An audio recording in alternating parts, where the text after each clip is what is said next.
Introduction: a fanfiction of Ice and Fire, featuring the antagonist Jon Snow. The wildfires are relentless, and the White Walkers rise again. The female lead is Catelyn, while the protagonist is Theon.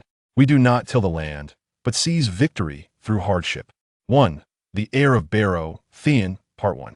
Year 298 of Aegon's reign, summer. The gentle breeze caresses the leaves, and the intoxicating fragrance of flowers fills the air. The southern lands of Westeros are in the midst of a vibrant and colorful bloom. However, in a vast expanse of the north, a stark white landscape prevails. The cold wind howls outside the window, swirling the delicate summer snowflakes, reflecting the soft light of the rising sun. Daylight has arrived. Yet, Theon remains blissfully unaware, still entangled in passionate escapades beneath the covers. Amidst the quickened breaths, he suddenly hears an unusual sound. Creak, creak. It is the old wooden stairs, strained under the weight of someone ascending. Someone is coming upstairs. Theon pushes the blankets aside, straining to listen, pondering. Who could it be? A thief? Unlikely. What thief would wait until dawn to commit their crime? A robber? Also improbable. A swift invasion typically occurs with haste, and this ascent is rather slow. Wait a moment. Could it be? Theon suddenly contemplates the worst-case scenario, hastily extricating himself from the bed, groping for his sword along the edge of the mattress. The woman beneath him is lost in her reverie, but the pleasure abruptly halts as she opens her eyes, casting a reproachful glance at Theon. Darling, before she can finish, Theon swiftly covers her mouth and whispers, "Hush, someone is coming." Initially confused, the woman soon hears the footsteps drawing closer, halting right at the door. Oh no, the door isn't locked. She pulls Theon's hand away, her voice a hurried whisper, her face etched with panic and unease. Theon is equally flustered. The clothes scattered across the bed are in disarray, and despite searching, he cannot find his sword. Suddenly, with a loud bang, accompanied by a pungent odor reminiscent of rotten eggs, the door swings open, revealing a tall man in the doorway. Sensing the urgency, Theon abandons the search for his weapon, sitting upright in a defensive posture, eyes warily fixed on the intruder. The woman shrinks into the corner of the bed, clutching the bedding tightly to shield her modesty. "Stinky? What are you doing here?" To her surprise, she recognizes the figure at the door. A flicker of confusion crosses her previously frantic expression, soon replaced by indignation as she scolds, "By the seven hells. What business do you have barging into my room? Get out, leave." The man, known as Stinky, grins foolishly, revealing a set of yellowing teeth, and without a word, turns to leave. "Close the door," the woman commands. With a loud thud, Stinky yanks the door shut, sending a flurry of snowflakes tumbling through the window cracks. The embers in the bedroom's fireplace have long since extinguished, leaving only a scant warmth lingering in the air. After such a commotion, both their passions have cooled, and they hastily dress. "Catelyn, who was that man just now?" Theon inquires as he slips on a woolen shirt. "Stinky," the woman replies, "a taciturn servant." "A servant who also neglects bathing?" The stench was unbearable. I could smell him from afar. Theon secures his sword belt, finally locating his longsword.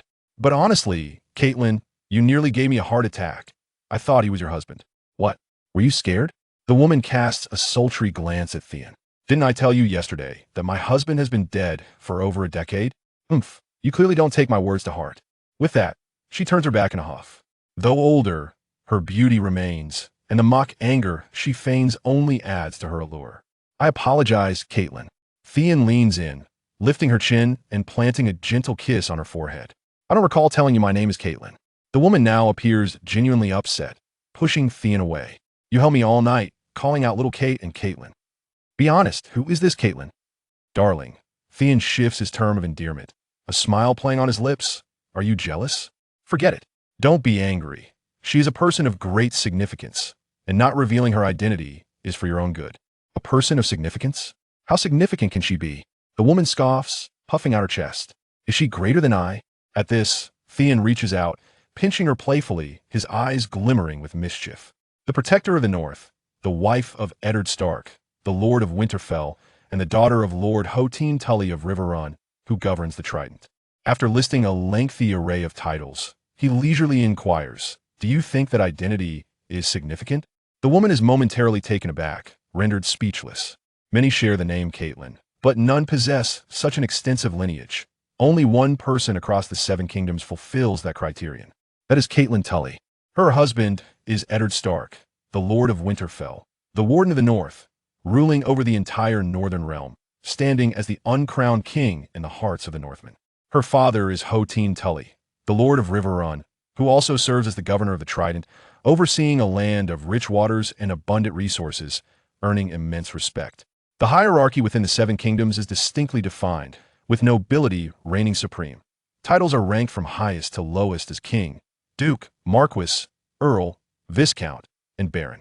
As a duchess and the daughter of another duke, Catelyn's status is unparalleled, with only the reigning queen able to rival her among the nobility. Who are you trying to scare?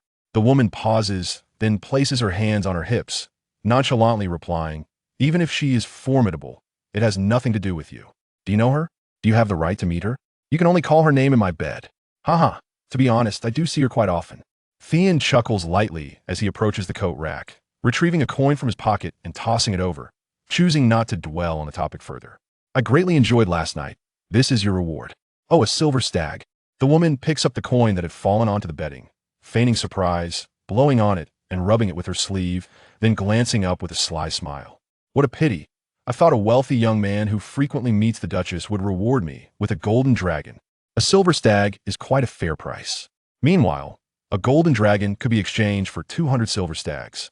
Theon hadn't anticipated her sharp tongue would leave him without a retort, but the value of their evening together was immeasurable, and since he was well off, he decided to give a little more. As he reaches into his pocket once more, the woman tosses him a white pouch trimmed in gold. Theon catches it, feeling its weight, and curiously opens the bag, revealing a glimmer of silver within. Upon a quick glance, he realizes there are around 20 silver stags. What is the meaning of this? Theon asks. I greatly enjoyed last night. This is your reward. The woman gestures grandly, turning her back in a haughty manner, as if 20 silver stags were merely pocket change for her. Theon must admit, he has been outmaneuvered. Though they are merely steps apart, it feels as though an insurmountable barrier lies between them. She continued, I forgot to mention, I am the mistress of the Lord of the Dreadfort. Henceforth, refrain from uttering Catelyn's name. In the vicinity of the Weeping Waters, the title of the Lord of the Dreadfort carries far more terror. Is that so? Shaun gazed at the purse in his hand, a bemused smile creeping onto his face. It was the first time since his arrival in this realm that he had encountered a return on investment. To his knowledge, the woman was merely the widow of a miller, audaciously claiming to be the mistress of a lord, leaving him at a loss for words. Thus, Shaun resolved, I had intended to interact with you as an ordinary person, yet I am met with distance instead. He tucked the purse into his cloak and donned a thick, warm, and remarkably soft black marten fur mantle, shaking it off his shoulders. No more pretense. I am Theon Greyjoy, the sole surviving son of Balon Greyjoy, the king of the Iron Islands. I lay my cards on the table. The widow of the miller froze, as if time had come to a standstill. Balon, king. After a lengthy silence, she murmured, her complexion draining to a pallid hue, her lips trembling uncontrollably. The term king here did not refer to a monarch, but was akin to bandit lord or pirate chief, holding an equivalent position to Catelyn's husband, Eddard Stark, the Duke of Winterfell. However, in terms of overall strength, it paled in comparison to the power wielded by Duke Eddard over the north. Yet, the common folk throughout the Seven Kingdoms feared this name immensely, for Balon Greyjoy led the Iron Men of the Iron Islands in countless ruthless acts of murder and plunder. 9 years prior, Balon declared himself king, attempting to sever ties with the Seven Kingdoms, reviving ancient ways and resorting to warfare for wealth. This audacious act incited the wrath of the reigning king, who promptly allied with the nobility to quell the rebellion. The Iron Islands, mere specks of land, could hardly withstand an assault from the entire continent, and the outcome was inevitable. Balon Greyjoy capitulated, offering hostages and swearing fealty to the king. Though the war had long since concluded, its profound repercussions lingered like a shadow in the hearts of the people. The infamy of Balon Greyjoy and the frenzy of the Iron Men echoed across the Seven Kingdoms, enough to silence the cries of children and instill dread in adults. Seeing the widow of the miller lost in a daze, seemingly terrified, Shaun silently regretted his candor. An idea sparked in his mind. Madam, pray behold this. The widow snapped back to reality, lifting her gaze to find, unbeknownst to her, a golden coin had appeared in Shaun's hand, dexterously flipping between his fingers like a gliding dragon. With a deft flick of his finger, the coin flew through the air and landed in the widow's palm. One side bore the image of a three-headed dragon, the other, an illustrious king from history. Gold, a gold dragon? She instinctively covered her mouth, her eyes widening in disbelief. Previously, her request for a gold dragon had been a mere whim. She never imagined he could fulfill it. After all, a single gold dragon was worth 200 silver stacks. Even if he could afford it, she doubted he would part with it. Yet now, as she held the gold dragon, she remained incredulous, instinctively biting her lip to discern its authenticity. It is real. The widow was utterly astonished. Very well, beautiful lady, consider this gold coin my token of gratitude. Let us forget today's events. You are not the mistress of a lord, nor am I the son of Balon. Our tale begins and ends within these walls. Farewell. Shaun smiled, waving his sleeve, departing without a trace of regret, leaving the widow standing in a state of bewilderment. Alas, how rash of me! As he descended the somewhat aged wooden staircase, Shaun adjusted his collar, silently reflecting on his earlier actions. It was not the loss of the costly gold dragon that troubled him, but his regret for revealing his true identity so readily. Indeed, such matters were best avoided in the early hours of the day. As blood coursed through his veins, the mind often faltered in its calculations. Thoughts can be easily muddled. Moreover, startled by that fellow referred to as the foul one, he had lost his composure, inadvertently divulging his secrets as conversation fodder. The widow of the miller had boasted of being the Lord's mistress, likely an exaggeration, yet he had spoken no falsehood. He truly was the sole surviving son of Balon Greyjoy. In other words, he was the primary heir of Balon. 9 years ago, Balon Greyjoy had sounded the call to rebellion, initially catching the Seven Kingdoms off guard and gaining the upper hand, but the king swiftly rallied forces to suppress him, effectively ending the conflict with overwhelming might. During this war, Balon's eldest and second sons perished in battle, leaving only the youngest, Theon Greyjoy, as the last living heir. In the aftermath of defeat, as part of the cost of rebellion, Balon surrendered his youngest son to Eddard Stark for upbringing. Officially a foster son, in truth, he was a hostage. Should Balon dare to rebel again, the hostage's life would be forfeit. Boarding a vessel far from his homeland, the 10-year-old Theon Greyjoy, overwhelmed by the upheaval, had lived in constant fear, ultimately succumbing to terror on a tempestuous night at sea. Then, another Theon from a different world had crossed over, inheriting this body and identity. Accompanying this transition was a peculiar ability. We do not farm. We seize through strength. Name, Theon Greyjoy. Ability, none. Iron coins, 0. Note 1. Each act of seizing grants 1 iron coin. Note 2. Each iron coin spent allows for the selection of an ability. It must be said, this peculiar ability mirrored that of his late father. As long as he engaged in acts of plunder, he would earn iron coins. Exchanging iron coins would grant him a new ability. However, during his lengthy 9-year captivity, Theon had only committed 1 act of plunder. At the time, he resided in Winterfell, having befriended a girl from the kennel responsible for training hounds. They were of similar ages and had grown quite close.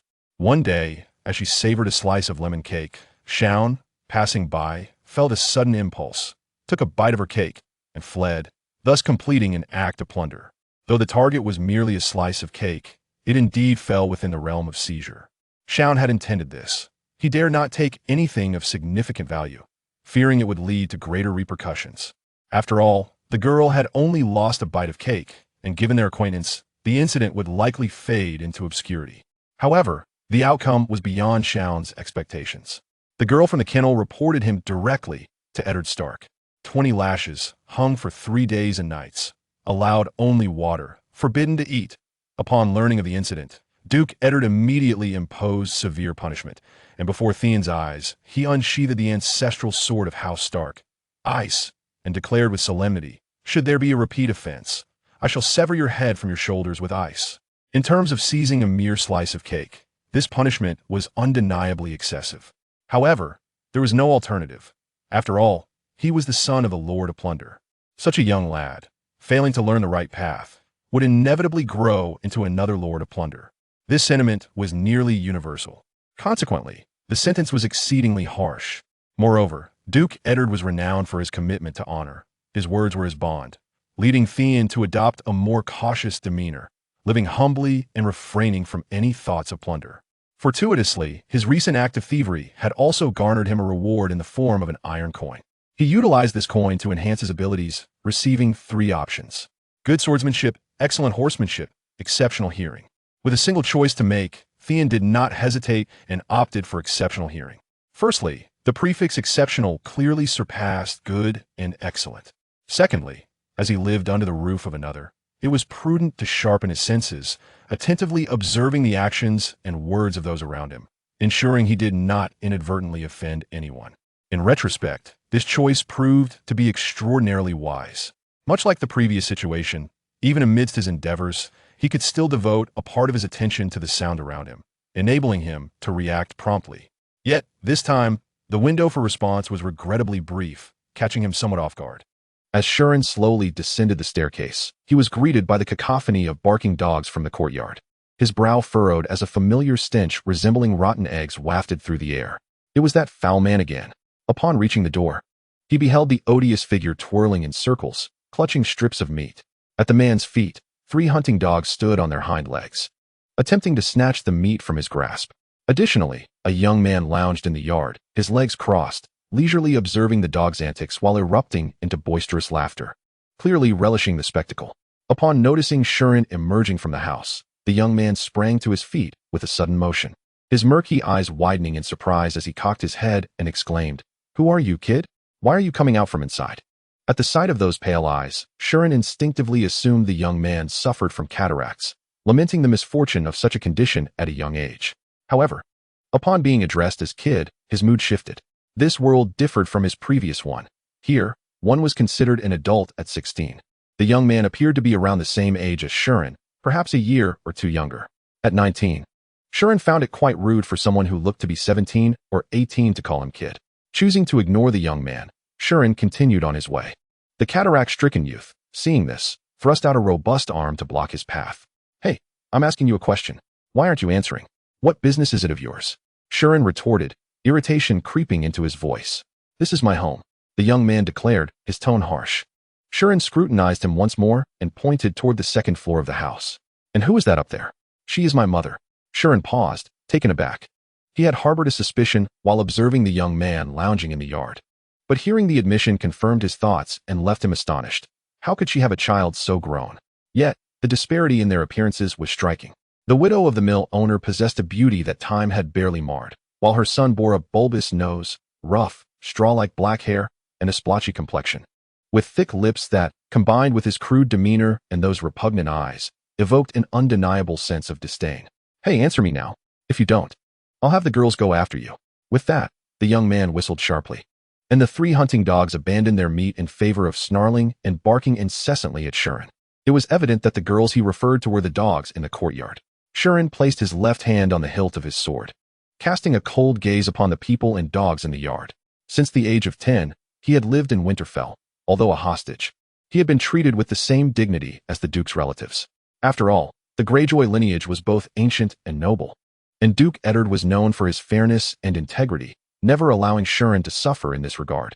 Without elaborating on the essentials of sustenance and shelter, I have diligently pursued the arts of swordsmanship, horseback riding, and marksmanship. Sean was quite confident that he could sever the arm of the cataract-stricken youth before he could react. As for the 3 hounds, they posed a slight challenge, yet were not insurmountable. However, his status as a proton was too sensitive, and recklessly inciting trouble could potentially provoke the ire of Duke Ed, leading to severe repercussions. Thus, it was wiser to avoid unnecessary complications. In a carefully measured tone, Sean replied, "I am assisting your mother with the drainage." The cataract-stricken youth, displaying a look of confusion, inquired, "What do you mean?" Sean continued, "The waterway above is blocked and has been obstructed for quite some time, so I used a longsword to clear the blockage."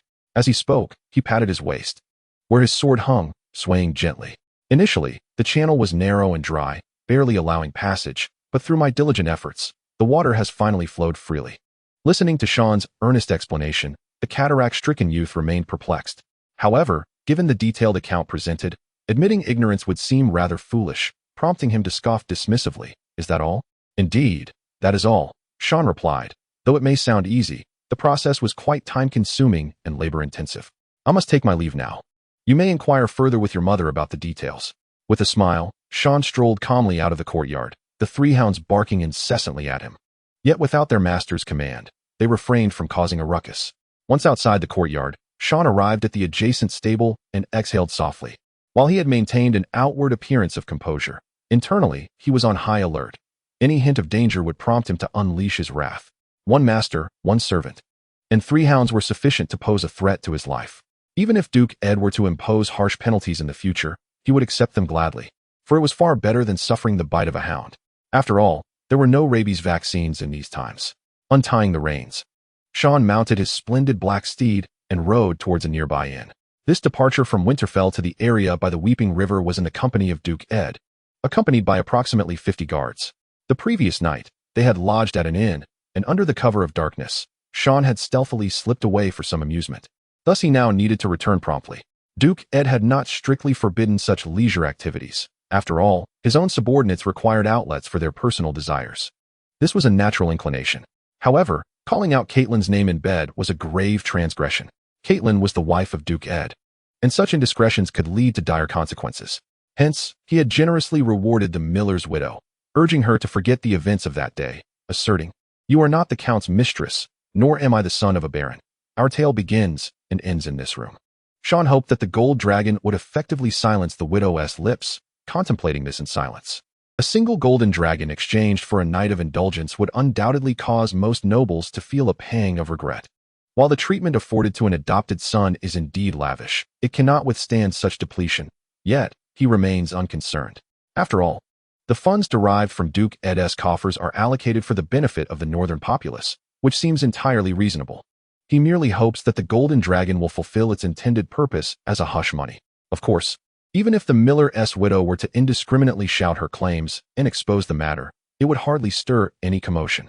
Scene could effortlessly deny the allegations. In this stratified world, where nobility reigns supreme, even as a hostage, he still possesses the noble blood coursing through his veins, lending weight to his utterances. What credence could a mere miller's widow possibly hold? Unless she could present mountains of irrefutable evidence, she would have no standing to challenge Scene. What he truly fears is that if the matter escalates, Lady Catelyn might harbor some resentment towards him. Scene wishes to avoid such an outcome. Thus he is willing to part with a golden dragon as a means of silencing her. Naturally, as currency, the golden dragon cannot serve as tangible evidence. This world resembles the medieval West of a bygone era, devoid of fingerprint identification. Furthermore, compared to the average citizen, the miller lived in considerable comfort. Possessing even several golden dragons would not be deemed excessive. Yet, the audacity of a miller's widow to claim herself as a countess's mistress is truly astonishing in this vast world. Scene, while riding, shook his head and chuckled. Unbeknownst to him, the miller's widow was not merely boasting. She genuinely was the mistress of the Count of Terror Keep. In a meticulously arranged bedroom, a disheveled woman, her hair slightly tousled, grasped a young man's arm tightly, her face etched with bitterness as she pleaded earnestly. Had Scene remained, he would have recognized her as the miller's widow and the young man, with his cataract-clouded eyes, as Rams. 7 hells. The implication of the fellow's words about clearing the drains suddenly took on a sinister meaning. The cataract-stricken youth's face twisted in rage, his fury nearly bursting forth from his eyes. He had been leisurely seated in the small courtyard when he spotted a stranger exiting his home, approaching for an inquiry. He then ascended to the 2nd floor, intending to consult his mother and verify whether the man had spoken falsely. Upon entering the room, the disarray of the bedding greeted him, the sheets bearing damp remnants, and a familiar scent still lingered in the air. "Damn it, have you lost your sense of identity? You are a servant of the Count of Terror Keep. If this reaches my father's ears, he will flay you alive." Rams bellowed. The miller's widow trembled, realizing at that moment the gravity of her misstep. Despite the inconvenient nature of her mistress's identity, no man, save for the Count of Terrible Fortress, was permitted to touch her. It was reminiscent of an afternoon some years past when she was washing clothes by the riverside, and the Count, while hunting foxes along the River of Tears, laid eyes upon her. In a ruthless display, he hanged her husband from a gnarled tree with a rope. Beneath the swaying corpse, he planted a seed within her, a seed named Rams. Now, as she engaged in such actions behind the Count's back, the consequences of this transgression, should it reach his ears, were unfathomable. The handsome young man would surely meet a grim fate, and she would face severe repercussions, potentially endangering her own son.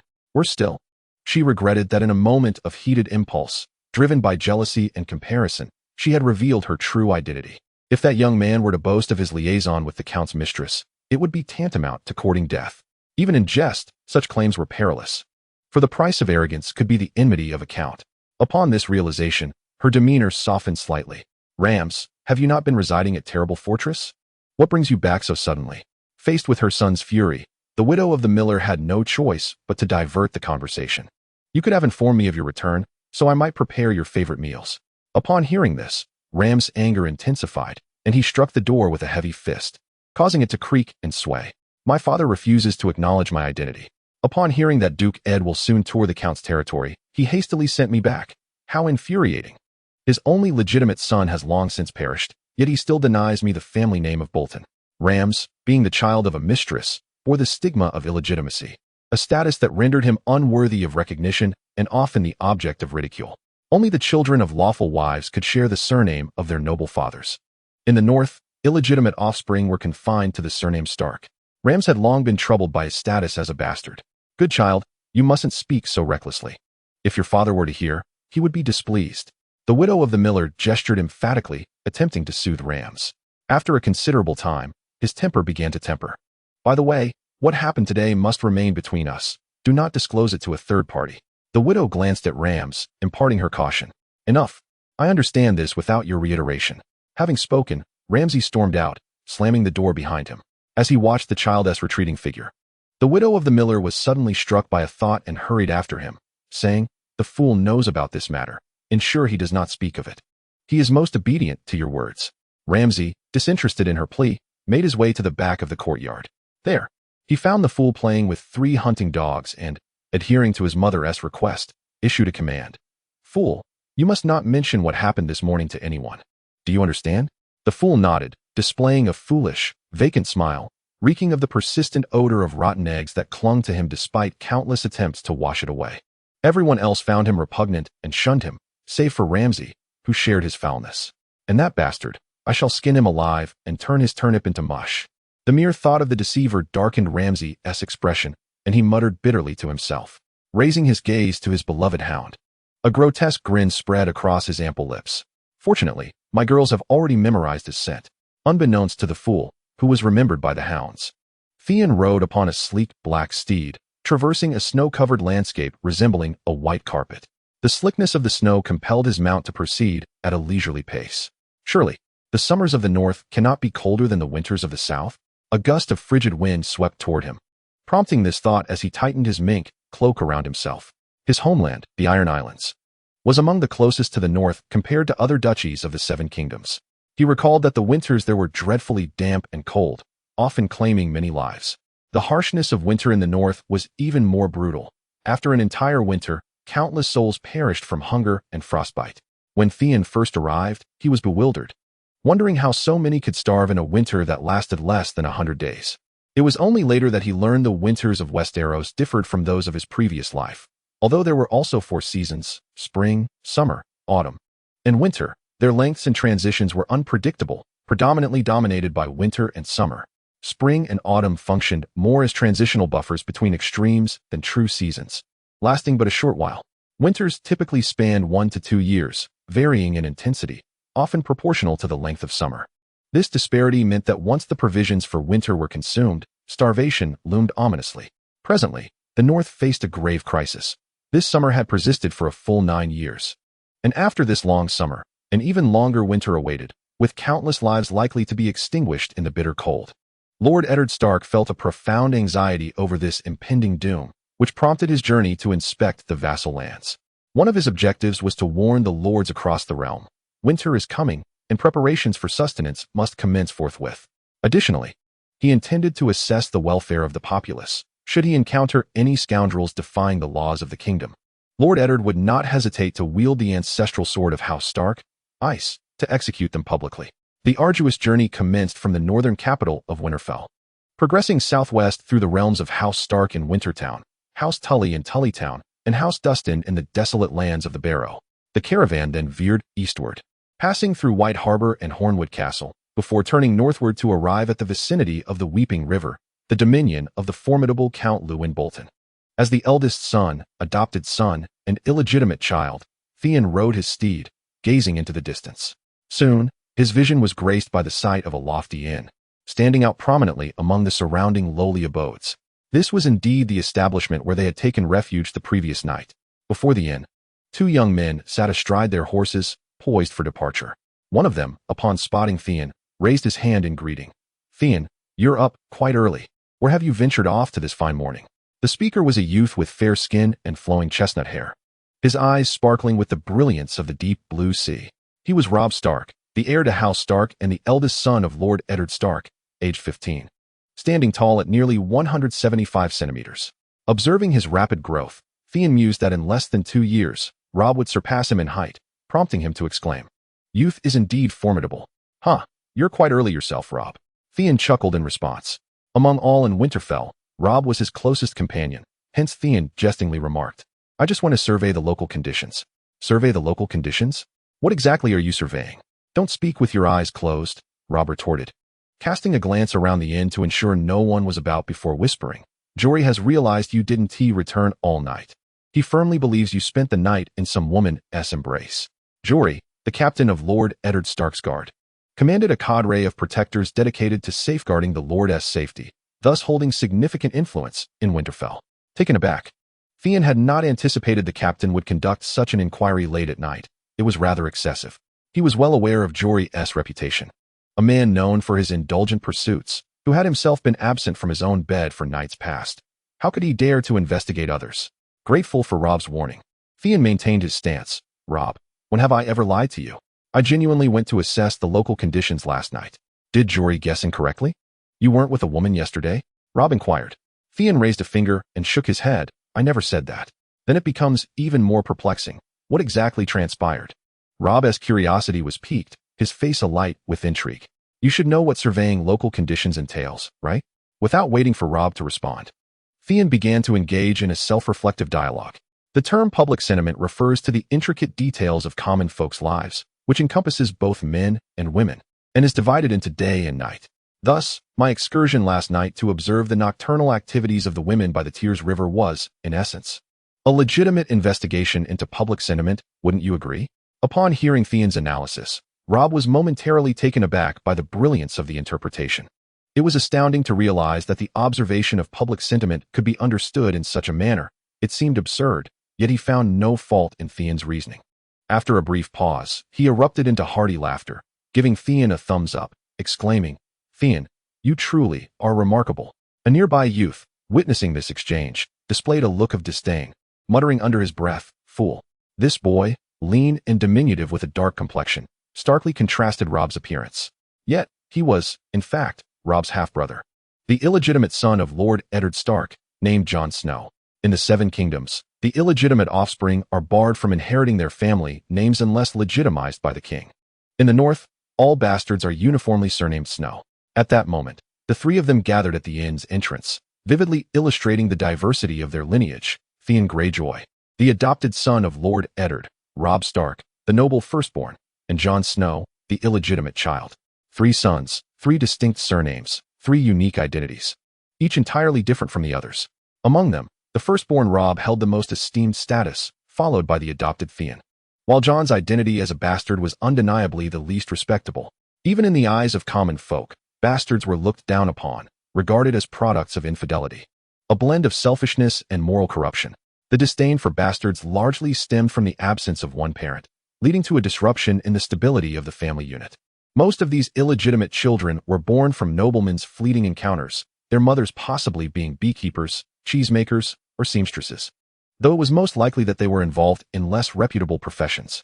If the latter were true, the true identity of Jon's mother must remain a closely guarded secret, as revealing it would tarnish the nobleman's reputation and further humiliate his lawful wife.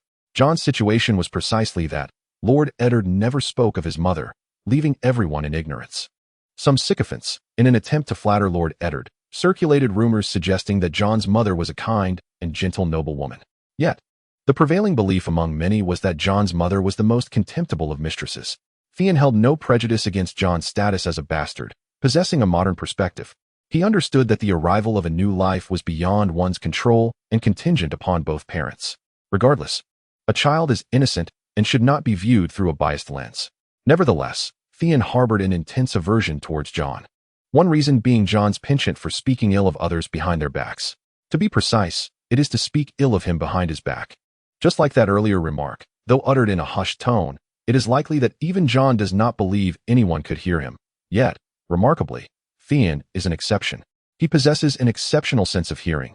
Sounds inaudible to others can distinctly penetrate his ears. This is not the first or second time Jon has cursed him in secrecy. Theon's ears are nearly calloused from the insults. If it were merely this, it could be overlooked, for private slander would not adversely affect Theon's life. However, what is truly egregious is Jon's frequent disparagement of him in front of Robb, attempting to sow discord between their friendship. Such behavior can only be described as despicable. It is essential to recognize that Robb enjoys a harmonious relationship with him, partly due to their shared interests, and partly because Theon collects intelligence through his exceptional hearing, catering to Robb's preferences. Theon is acutely aware that, as a hostage residing under another's roof, he must cultivate a strong bond with the future heir of his host's household. In due time, when Robb ascends to power, he will undoubtedly not neglect Theon, allowing him to feel secure in his safety. Therefore, this friendship must not be allowed to be undermined by others. Jon's shameless actions have already imperiled Theon's future circumstances. How much can one endure? Fortunately, Robb has not chosen to distance himself from Theon due to Jon's words. In fact, Theon perceives Robb as possessing the qualities of a future leader. Although he shares a close friendship with Theon and they converse freely, Robb is never disingenuous and always maintains his own opinions. He extends the same consideration towards Jon. Even though Robb does not heed Jon's one-sided narrative, he still regards him as a brother, despite his mother, Lady Catelyn, harboring a deep disdain for this illegitimate child. As Theon contemplated how to deal with Jon, Robb suddenly spoke up. "Theon, I have a question." He tugged at the reins, and his white steed stepped closer to Theon. "You must answer me earnestly." Theon nodded, assuming a serious demeanor. "Speak." Robb, rarely displaying a bashful smile, gently asked, "Is that matter truly so intriguing?" The question was veiled in ambiguity, difficult for the average person to comprehend, but Theon, being a close confidant of Robb, understood instantly. He recognized Robb's character. Despite being the heir to a ducal title, his youth and inexperience rendered him intensely curious about the enigmatic beauty of romantic relationships. Indeed, Theon elongated his response. "Once you have celebrated your coming-of-age name day, I shall introduce you to its delights, and then you shall understand everything." However, Robb appeared somewhat troubled by the notion. "Do you not think it wise to reserve such an experience for someone you truly cherish?" Sheehan was taken aback, realizing that his understanding of Robb was still superficial. Who could have anticipated that the esteemed heir to a duke would possess the heart of a pure-hearted youth? With a slight pout, he remarked, "You should endeavor to try more often. This way, you won't inadvertently hurt the girl you cherish in the future." "Hurt? Certainly. That matter resembles our usual pursuits of horseback riding and archery. Initially, one lacks the requisite skill, often finding oneself unceremoniously thrown to the ground or misfiring arrows. Only through relentless practice can one master the art." This analogy, however, was somewhat misplaced, for Sheehan's archery skills were profoundly lacking. After years of effort, he had made little headway. Nevertheless, most individuals find themselves in a similar predicament. Robb nodded, half understanding, lapsing into silence, his expression one of deep contemplation. "Rascal," Jon muttered disdainfully from the side, cursing under his breath once more. Sheehan furrowed his brow in displeasure. Being cursed at repeatedly early in the morning would leave anyone less than cheerful. Thanks to the modernity of his spirit, he often proposed views that challenged the indigenous perspective, leaving Robb intrigued and thoughtful. In such moments, Jon resembled a neglected puppy, silently barking in discontent, only to later approach Robb in private to gossip. Fortunately, Robb currently regarded him with affection, even harboring a degree of admiration. Yet, in the long night, dreams abound, and one must remain vigilant. With this in mind, Sheehan rode closer to Jon, attempting to turn adversaries into allies, to forge a bond of camaraderie between men. "Jon, one day I shall take you to broaden your horizons. The taverns of Winterfell are filled with lovely maidens." "No need," Jon replied coolly, adjusting his posture and grasping the hilt of the massive sword resting behind him. This colossal weapon, forged from Valyrian steel, bore a dark hue reminiscent of smoke and was said to possess magical enhancements. Nothing in existence was sharper than Valyrian steel.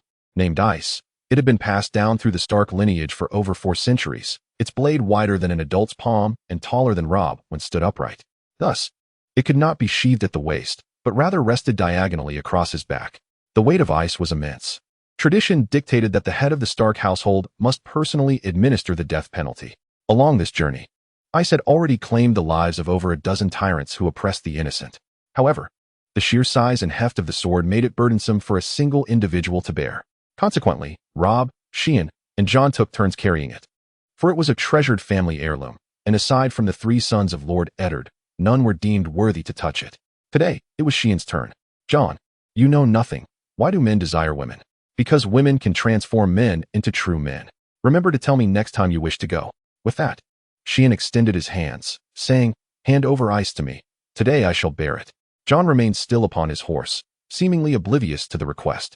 Observing this, Sheehan reached out to take it. Jon turned his horse, his body following suit, positioning himself in such a way as to obstruct Theon's attempt to draw his sword. With a cold demeanor, he declared, "Ice is not meant to transform you into a true man's woman. It does not require your burden." Theon furrowed his brow, perplexed by the insinuation. "What do you mean?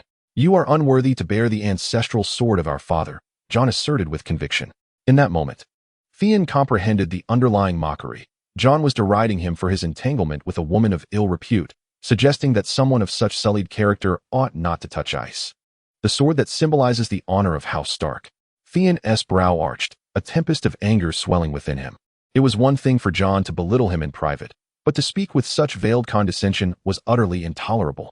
It is vital to remember that even the honorable Lord Eddard Stark had erred in his past, fathering Jon, a bastard child, with an unknown woman. This was the most significant blemish upon Lord Eddard's life, deeply humiliating his legitimate wife, Catelyn. Yet, did that tarnished history strip Eddard of his right to wield ice? Certainly not. Jon was merely seeking to provoke him. With this in mind, Theon felt no desire to engage in pretense. "Am I truly so filthy?" He feigned astonishment, brushing snowflakes from his sleeves and inquiring, "Jon, how did you come to that conclusion? Do I bear the marks left by your mother, making me seem familiar to you?" This brazen insinuation implied Jon's mother was of lowly origin. Though it was likely true, Jon could not abide such comments. He bristled like an agitated cat, his face flushed with rage, trembling as he retorted, "What did you say? Do you dare repeat that?" "I said I am." "Enough, Greyjoy," Robb interjected, calling Theon by his surname, his voice brooking no argument. "You have gone too far with your jest. Apologize to Jon at once." Upon hearing Robb's command, Theon glanced at him, pausing in silence before ultimately deciding to comply. While Robb's judgment seemed unjust, Theon bore no resentment. After all, those of ordinary perception could hardly fathom how his emotions had been ignited by Jon's provocations. "I am truly sorry," Theon approached, a slight smile betraying his words. "I did not intend to offend. I seem to have forgotten that truth can be more painful than jest. Jon, I beg your forgiveness for my thoughtlessness." At first glance, this apology appeared sincere. However, the sensitive Jon quickly discerned the underlying discord. Truth can often wound more than jest, which suggested that his anger stemmed from Theon's revelation of truth. "Curse you!" Jon seethed, his eyes blazing with fury. He drew his sword with a swift motion, prepared to strike. Witnessing this, Robb hastily rode forward, positioning himself between the two, and admonished his brother, "Jon, what do you intend to do? Sheath your sword immediately. Syrio has already offered his apologies. What more do you desire? Must you not exhibit a modicum of magnanimity?" Jon, consumed with indignation, felt an inferno of fury raging within him, nearly to the point of eruption. How could one maintain a sense of generosity in such circumstances? He gripped the hilt of his sword, his eyes bloodshot as they bore into Robb, his lips quivering. Despite the tempest of rage, reason ultimately triumphed over impulse, preventing him from directing his blade towards his brother. Upon reflection, perhaps Robb had not discerned the insinuations in Syrio's words. Perhaps an explanation was warranted. Just as Jon prepared to speak, he observed several guards emerging from the inn, mounting their horses. Under the scrutiny of onlookers, he suddenly found himself reluctant to broach the subject further, fearing that his status would render him a target for mockery. With a fierce glare directed at Syrio, Jon sheathed his sword with a heavy heart. "What transpired? Why did you even draw your sword?" A voice interjected into the trio's discourse. The speaker, clad in worn silver-gray chainmail and draped in a cloak adorned with 10 vividly depicted white wolf heads, was none other than Jory Castle, the captain of Lord Eddard Stark's guard. As a personal attendant, Jory's emergence signaled that Lord Eddard would soon follow. The 3 sons, unwilling to quarrel in their father's presence, opted for silence. Noticing the lack of engagement, Jory cleared his throat to mask his embarrassment and, upon glancing around, seized upon a suitable topic. "Syrio, where were you last night? Why did you not return the entire night?" "Me?" Syrio retorted, eyeing Jory with a hint of defiance. "I was out assessing the sentiments of the people. Assessing the sentiments? Jory laughed heartily, his arms crossed, and upon finishing, wore a smug expression as he queried, "Who would undertake such a task in the dead of night? How could one not?" Syrio countered, "Did you not venture out to assess the sentiments 2 nights ago and the night before that?" As his words echoed, the surrounding guards, some privy to the truth and others well acquainted with Jory's character, erupted in knowing chuckles. Indeed, Jory had been out assessing for 3 consecutive nights, and yesterday, he had been compelled to stay at the inn to inspect the various rooms. Jory had intended to chastise Syrio lightly to break the ice, yet finding himself publicly exposed, he felt his authority waning. His demeanor shifted abruptly, and he sternly addressed the laughing guards. "What are you laughing at? Form ranks immediately. We shall depart forthwith." Just then, Lord Eddard emerged. Duke Eddard, at the age of 35, bore a solemn demeanor, etched with the marks of time. Silently, he mounted his steed, his dark brown locks billowing in the wind, while strands of silver threaded through his neatly trimmed beard, lending him a more weathered appearance than his years would suggest. He offered a slight nod to the bannerman, Harris Moreland, who immediately grasped the cue and bellowed, "Let us depart." With that proclamation, he raised high a banner emblazoned with a white background and a gray direwolf, leading the procession.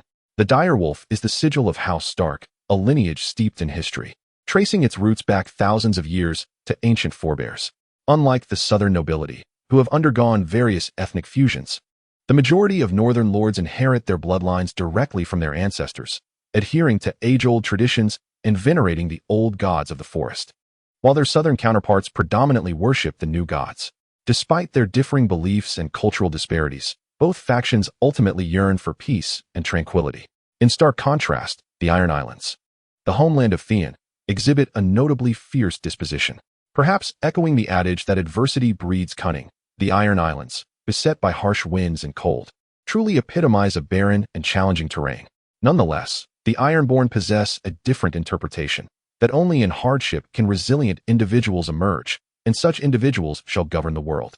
Born of the sea, they revere it, worshipping the drowned god, and deem themselves the natural Ironborn, the sons of the ocean and the chosen of the drowned god. Their combative nature manifests not only externally, but also internally.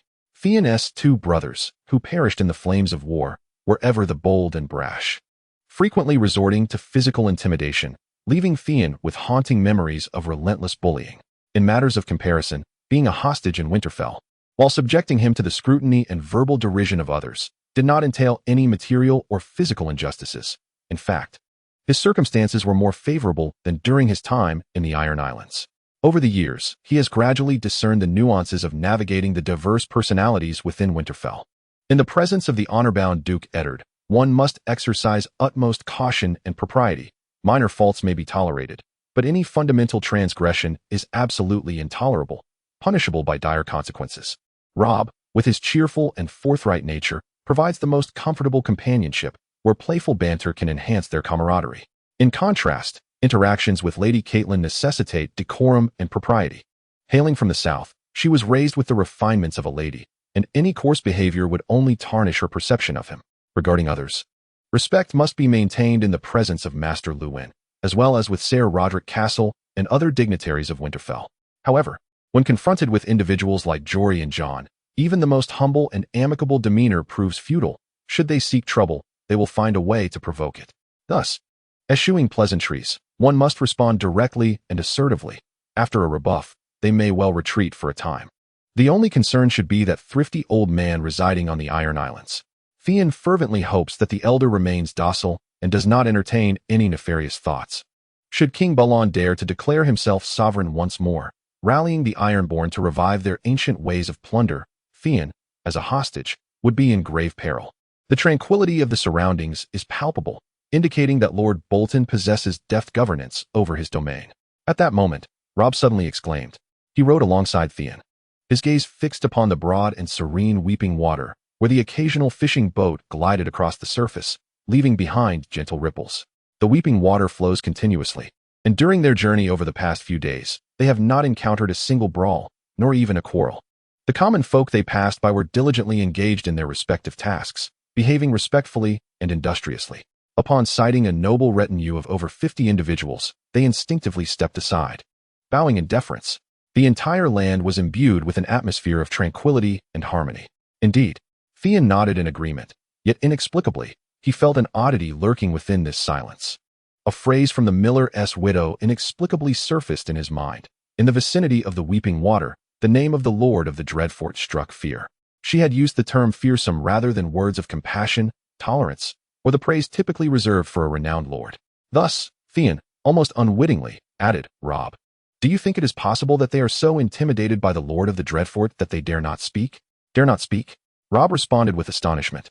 Shaking his head, "That is impossible." He gestured towards the high-flying banner of the dire wolf, smiling confidently. "They recognize the Stark sigil and trust my father.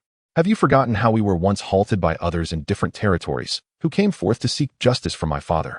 "You are right," Theon agreed. "Lord Eddard is just and fair, with a compassionate heart towards the common folk. It is truly a blessing for all the people of the North that he serves as their protector." Although this statement bore an air of flattery towards Lord Eddard, it was not mere empty praise. In terms of governance in the North, Lord Eddard was indeed above reproach. Rob, hearing these words, felt a surge of pride, a smile blossoming upon his face. At that moment, a cacophony of barking dogs erupted from behind, shattering the harmonious atmosphere. Theon turned to see a young couple hastening from the rear of the procession. The young man, perhaps in his 20s, was tall and lean. One hand grasped the arm of a girl of 17 or 18, while the other held the leash of a hunting dog, calling out loudly, "My lord, please wait. I have something to say." Upon hearing the call, Lord Eddard, leading the procession, raised a hand, and the entire retinue came to an immediate halt. The young couple quickly caught up, rushing to the front of the line. As the tall, slender youth approached with a hunting dog in tow, the guards instinctively assumed he posed a threat to the Duke. They quickly encircled Duke Ed, casting wary glances at the newcomer. "My lord, I come bearing a grievance," the youth proclaimed, suddenly kneeling before Duke Ed with a thud.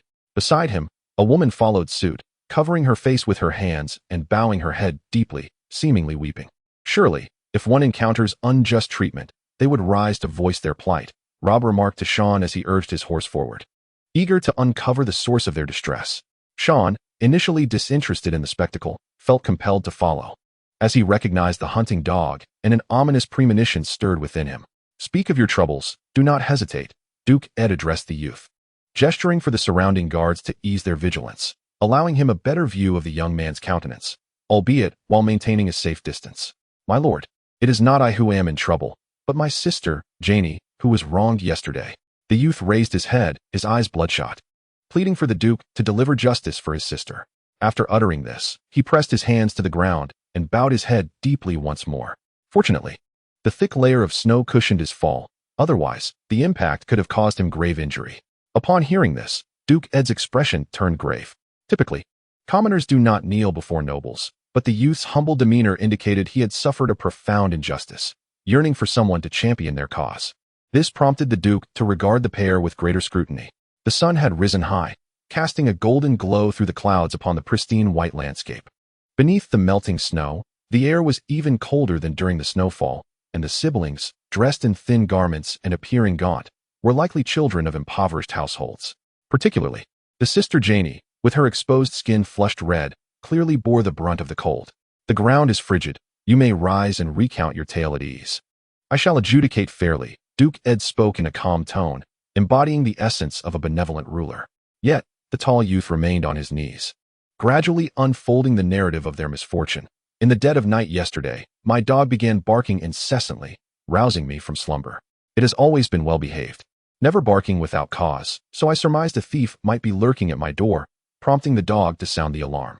I armed myself with a hoe and stationed myself at the entrance. To my dismay, a sudden crash from the window startled me, and believing the intruder had entered through there, I rushed to investigate. Alas, the door was violently kicked open, and realizing I had been deceived, I brandished my hoe to confront the thief, but I was swiftly overpowered and fell unconscious. When I awoke, I found myself bound to a pillar, immobile, with a large wad of coarse cloth stuffed in my mouth, rendering me speechless. Yet, my eyes remained vigilant, and I bore witness to the thief robbing my sister of her innocence. As I recounted this, my voice faltered, and my demeanor grew sorrowful, as if each word drained the very essence of my being. Duke Ed heard this with a furrowed brow, his expression growing grave and solemn. The guards around him were filled with righteous indignation, their chests heaving with a desire to exact vengeance upon the intruder. "Do you recall the appearance of the perpetrator?" Duke Ed inquired after a thoughtful pause, his tone laced with compassion. It was undeniably a painful and cruel task to urge the victim to relive such a harrowing experience. Yet it was a necessary step in the pursuit of justice. It was dark that night, and we had no candles to illuminate our home. But the thief wielded a single candle, albeit its feeble flame offered little clarity, replied the tall, slender youth. After a moment, he nudged his sister with his elbow. Janie maintained her head bowed, silent, seemingly still ensnared in the nightmare of the previous night. Only upon her brother's prompt did she shake her head, indicating that she too had not discerned the thief's visage. Duke Ed pondered for a moment before asking, "Did the criminal leave any personal belongings behind after his departure?" The young couple exchanged glances and shook their heads in unison. Observing this, Duke Ed sighed softly, the absence of any clues from the assailant, coupled with the victim's inability to describe him, made further investigation exceedingly challenging. However, he was not inclined to relinquish hope. He summoned his captain of the guard, instructing, "Take 10 men and accompany this brother and sister to their home for verification. There may be new revelations awaiting us." "Yes, my lord," the captain replied loudly. Turning to the assembled guards, "Ellen, Vale, Haihua, you shall accompany me."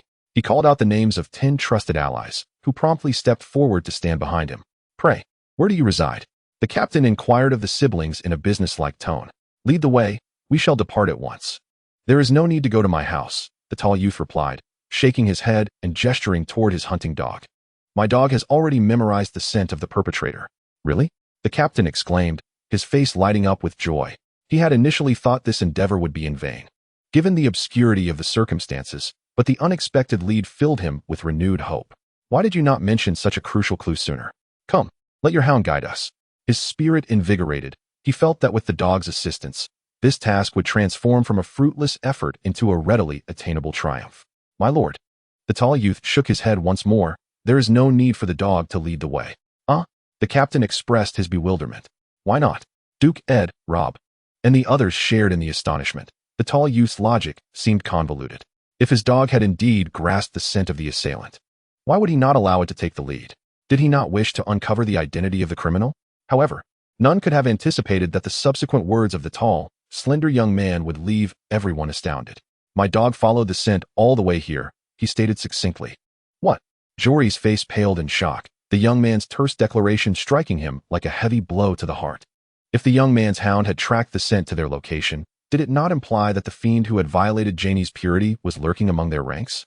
With this realization, Jory's expression darkened, and he admonished, "Young man, mind your words.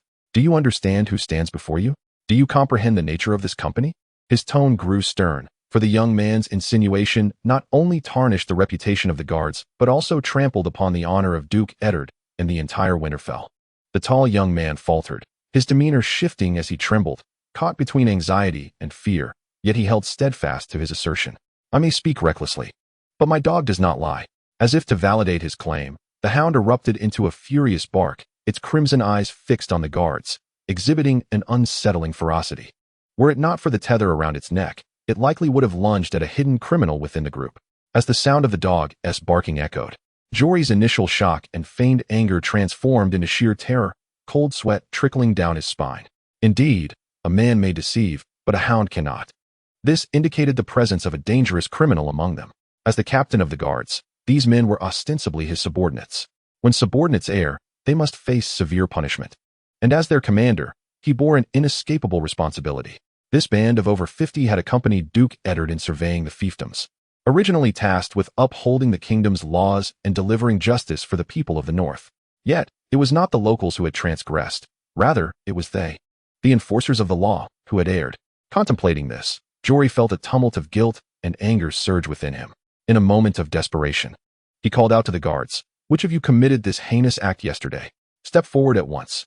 This despicable behavior not only shames your personal honor, but also sullies the honor of us all.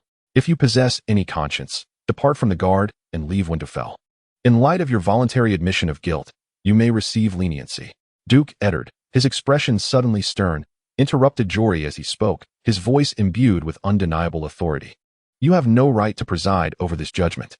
Startled, Jory realized he had spoken out of turn and hastily dismounted, kneeling on one knee. Filled with trepidation as he confessed, Jory acknowledges his error. "I beseech your lordship to mete out punishment." Upon witnessing this, Duke Eddard sighed inwardly and softly replied, "Enough, rise." He understood well that Jory's actions were not born of malice or intent to overstep his bounds. Whether expelling the offender from Winterfell or administering a lenient punishment, the essence remains the same: to uphold the dignity of Winterfell and mitigate the adverse repercussions of this incident as much as possible, transforming a significant matter into a trivial one and trivial matters into nothingness. However, such an approach contradicts his usual principles of conduct. Duke Eddard turned his horse around, his deep gray eyes sweeping over the faces of the guards, and spoke in a resonant voice. "You are the elite of the guard, my longtime companions, and I trust you are all well aware of the customs of Winterfell and the laws of the Seven Kingdoms. By the gods above, a traitor ought to face divine retribution, yet I am willing to extend an opportunity for redemption, a chance to reclaim honor. If anyone steps forward to admit their fault, I shall permit them to don the black and take up station at the wall." Upon hearing this, the guards exchanged glances, enveloped in silence. The fact that Duke Eddard was even offering such a chance for atonement in light of a grave error was already an act of great mercy and tolerance. Yet, in truth, unless absolutely necessary, no one would wish to be stationed at the wall, for donning the black signifies becoming a member of the Night's Watch.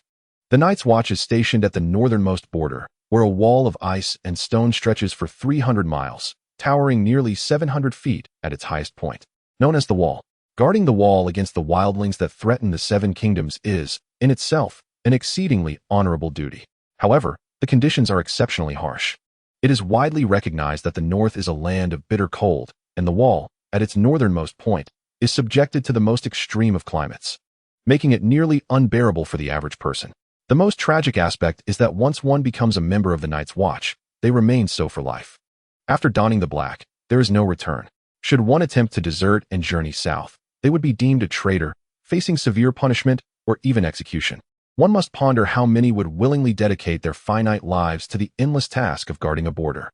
It is fair to say that, aside from capital punishment, wearing the black is the harshest sentence, more lamentable than life imprisonment. After a moment of silence, observing the lack of response from the gathered crowd, disappointment flickered across Duke Eddard's face as he spoke solemnly.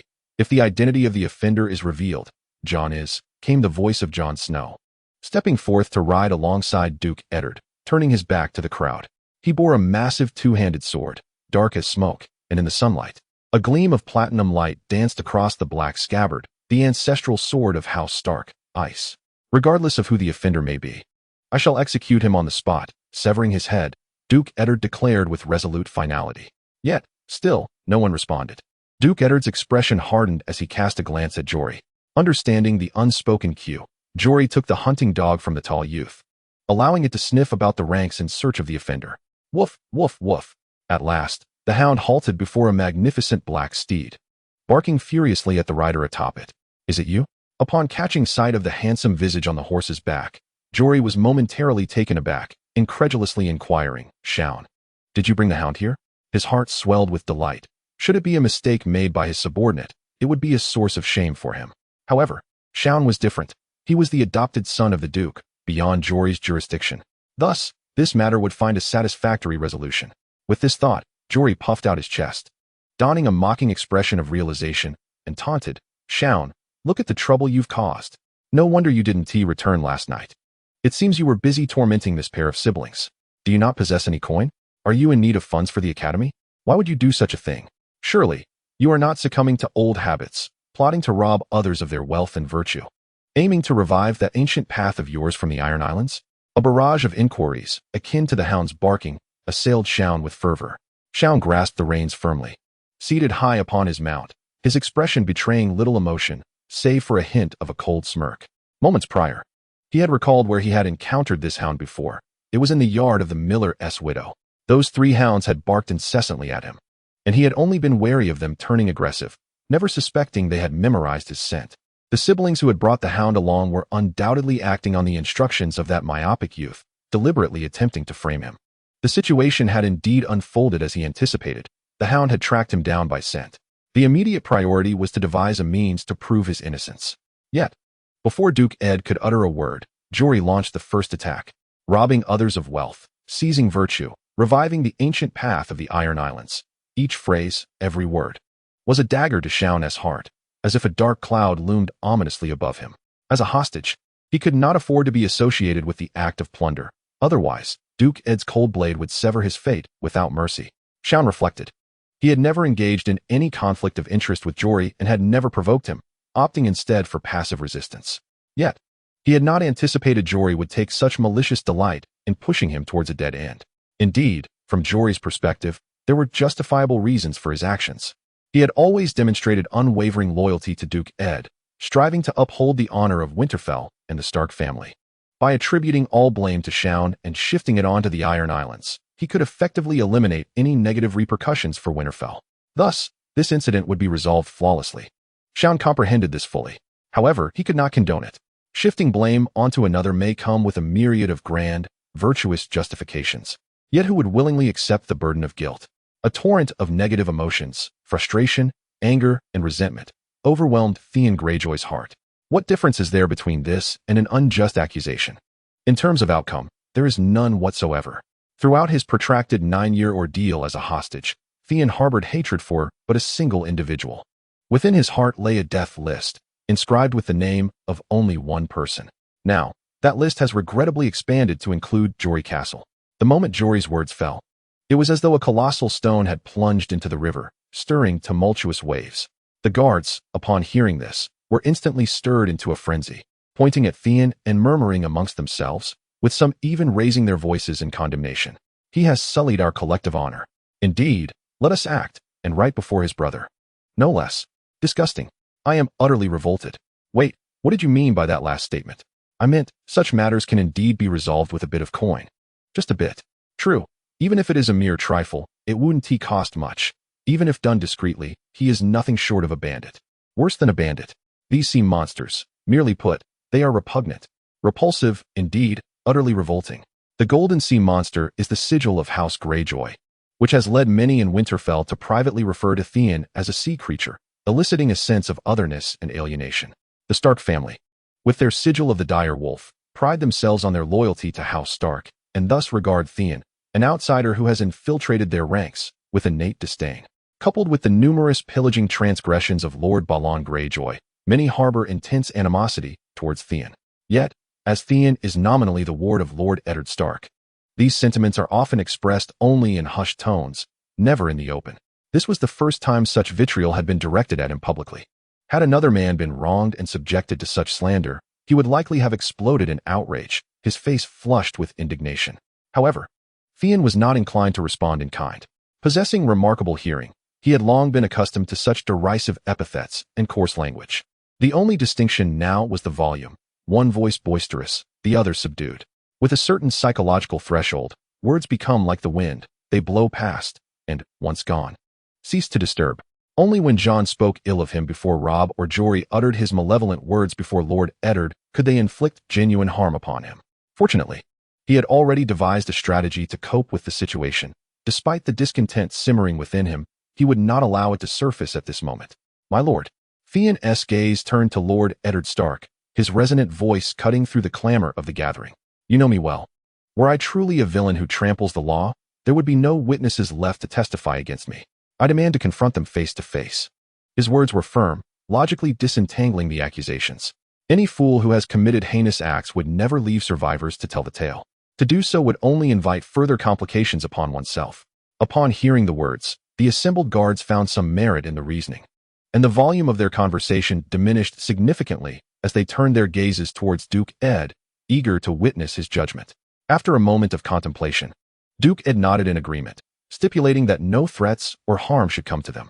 Understood, Shaun replied, dismounting his horse and skillfully sidestepping the hound led by Jory.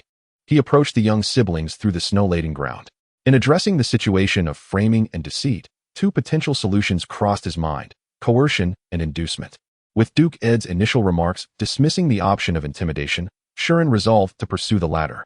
I do not know you two, and I trust this is your first encounter with me, he stated, his gaze directed towards the downcast girl. Your name is Janie, is it not? Might you lift your head to meet my eyes?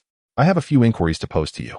Recognizing the soft underbelly of the situation, Shaun had discerned that among the siblings, the tall, slender youth was the primary source of strength, while his sister Janie remained silent, likely due to her discomfort with deceit or her inability to navigate such a tense atmosphere. Thus, Shaun intended to utilize Janie as a conduit, prying open her lips with the promise of benefit. Janey gradually raised her head, yet her gaze was not fixed on Shurin, but rather imploringly on her brother. Her profile was softly contoured and her beauty was striking. Perhaps from prolonged exposure to the cold, her cheeks were slightly swollen. Yet Shurin still found her to be a lovely maiden. The tall youth cast a glance at his sister, offering her a gentle nod as if they had reached a silent accord. Then, he slid a couple of steps closer on his knees in the snow, extending his arm to shield Janey from view. "Any questions, direct them at me," the tall youth proclaimed, raising his voice. "I recognize your voice. It was you who intruded upon our home last night. The adults have warned you not to harm us, and my sister trembles at the sound of you. Step away. Do not approach her." This declaration not only neutralized Shurin's advance, but also turned the tables, delivering a counterattack.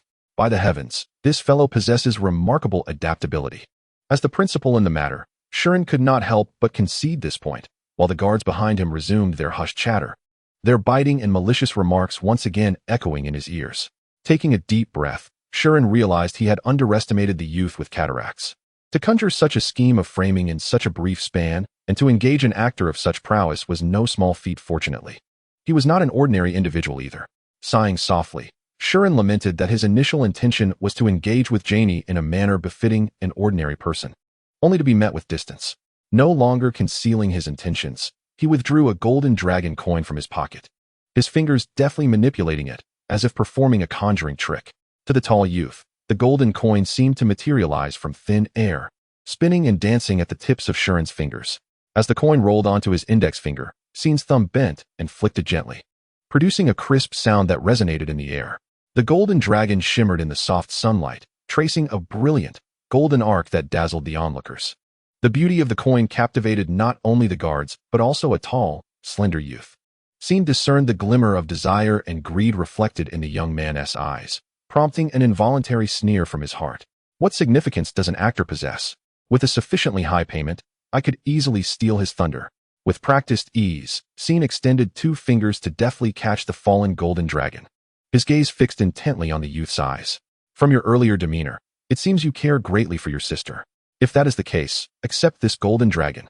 As he spoke, he extended the coin towards him. "Purchase her some warm clothing and good meat. The weather is frigid, and look at her hands and face. They are so swollen and red from the cold." As the glimmering gold coin hovered near, the youth's throat involuntarily moved in a swallowing motion, as if merely raising his hand would allow the coin to fall into his grasp. "Really? Is this true?" His face betrayed uncontainable excitement.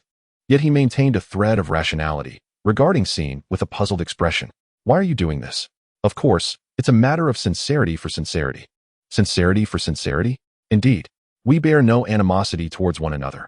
I merely wish to purchase a truce with this golden dragon." Scene smiled as he unveiled his true intent.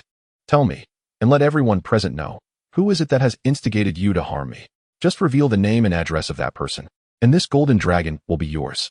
He was well aware of the mastermind behind the scheme and knew the widow's residence, but having him divulge it lacked persuasion. Thus, he needed to extract the information from the youth's own lips to earn the Duke of Edd's trust. The slender youth gazed at the golden dragon for a moment, his initial daze and greed gradually transforming into resolve and indignation. He retorted vehemently, "No one has instigated me. It was you, you scoundrel. Though I am impoverished, I would never allow my sister to suffer even the slightest indignity. No amount of wealth can purchase a lie. Then perhaps a greater sum is required?" Scene quickly discerned the youth's yearning for riches, and thus laid his cards on the table. 2 golden dragons. No, 3 golden dragons. Just name the mastermind, and I shall pay you immediately. I vow to keep my word. Unexpectedly, the slender youth exhibited no hesitation or internal conflict this time, firmly denying, "There is no mastermind. My dog recognizes your scent, and I remember your voice. It was you who did this." At that moment, a voice interrupted their exchange. "Father, Scene's actions are not appropriate." Jon looked towards Duke Edd, voicing his dissent. "He seeks to buy a lie with golden dragons. Should he continue to raise the stakes? It is difficult not to tempt others. This confrontation lacks any sense of fairness." Upon hearing those words, Scene raised an eyebrow, taken aback by Jon's audacity to stir trouble once more. However, he found himself devoid of time to engage in banter with Jon. He needed to assert his stance with reason and clarity to prevent Duke Edd from dismissing the option of bribery. Just as he prepared to speak, someone interjected, "Jon, you are mistaken. Scene's aim is not to win hearts, but to uncover the mastermind behind this. If no such puppet master exists, even if Scene were to offer a multitude of golden dragons, He could not conjure a person out of thin air. Scene's assertion only enhances my trust in him. There is surely more to this matter. Riding a white horse, Robb approached Duke Edd's left, offering his analysis. At these words, Scene felt a warmth blossom within him. Amidst the throngs who scoffed and eyed him with disdain, even seeking to undermine him, it was Robb who stood firmly by his side, speaking in his defense. Such camaraderie was truly commendable. Scene cast a grateful glance at Robb, who smiled slightly, akin to a gentle spring breeze, as a ray of sunshine illuminated his hair, casting a soft and radiant golden glow. For a fleeting moment, Scene questioned his own vision, only to realize that the delicate snowflakes resting upon Robb's brow were quietly melting in the warmth. That heartwarming light was simply the sun's colors refracted through the glistening snowflakes. With Robb's intervention, Jon was rendered speechless, akin to a firecracker that had fizzled out. This struck Scene as quite amusing. The same statement could evoke contrasting interpretations. Those who trusted him would find their faith bolstered, while his detractors would only grow more resolute in their opposition. It was reminiscent of gazing at the same starry sky, yet perceiving disparate constellations. Duke Edd, presiding over the trial, pondered for a moment, envisioning the stars within his own heart. Golden dragons could unearth truths, yet they could also fabricate lies. Scene, you are forbidden from increasing your gold offerings, he decreed. Scene exhaled in relief. This outcome was acceptable to him, and he promptly replied, "Yes, my lord." In truth, he had no intention of further employing gold as a means to sway opinion. It was not that he underestimated the young man with cataracts. It was simply implausible that he would spend 3 golden dragons to hire an actor. This implied that, regarding bribery, 3 golden dragons had already reached their zenith. The young man with cataracts would undoubtedly resort to intimidation, threatening the siblings to silence them from speaking the truth.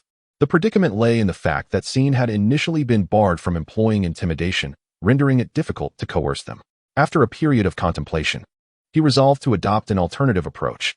Since he could not intimidate, he would instead employ a gentle approach. I have previously heard that in the region of Tears River, the name of Count Terrorfort can instill fear so profound that it silences the bravest of souls.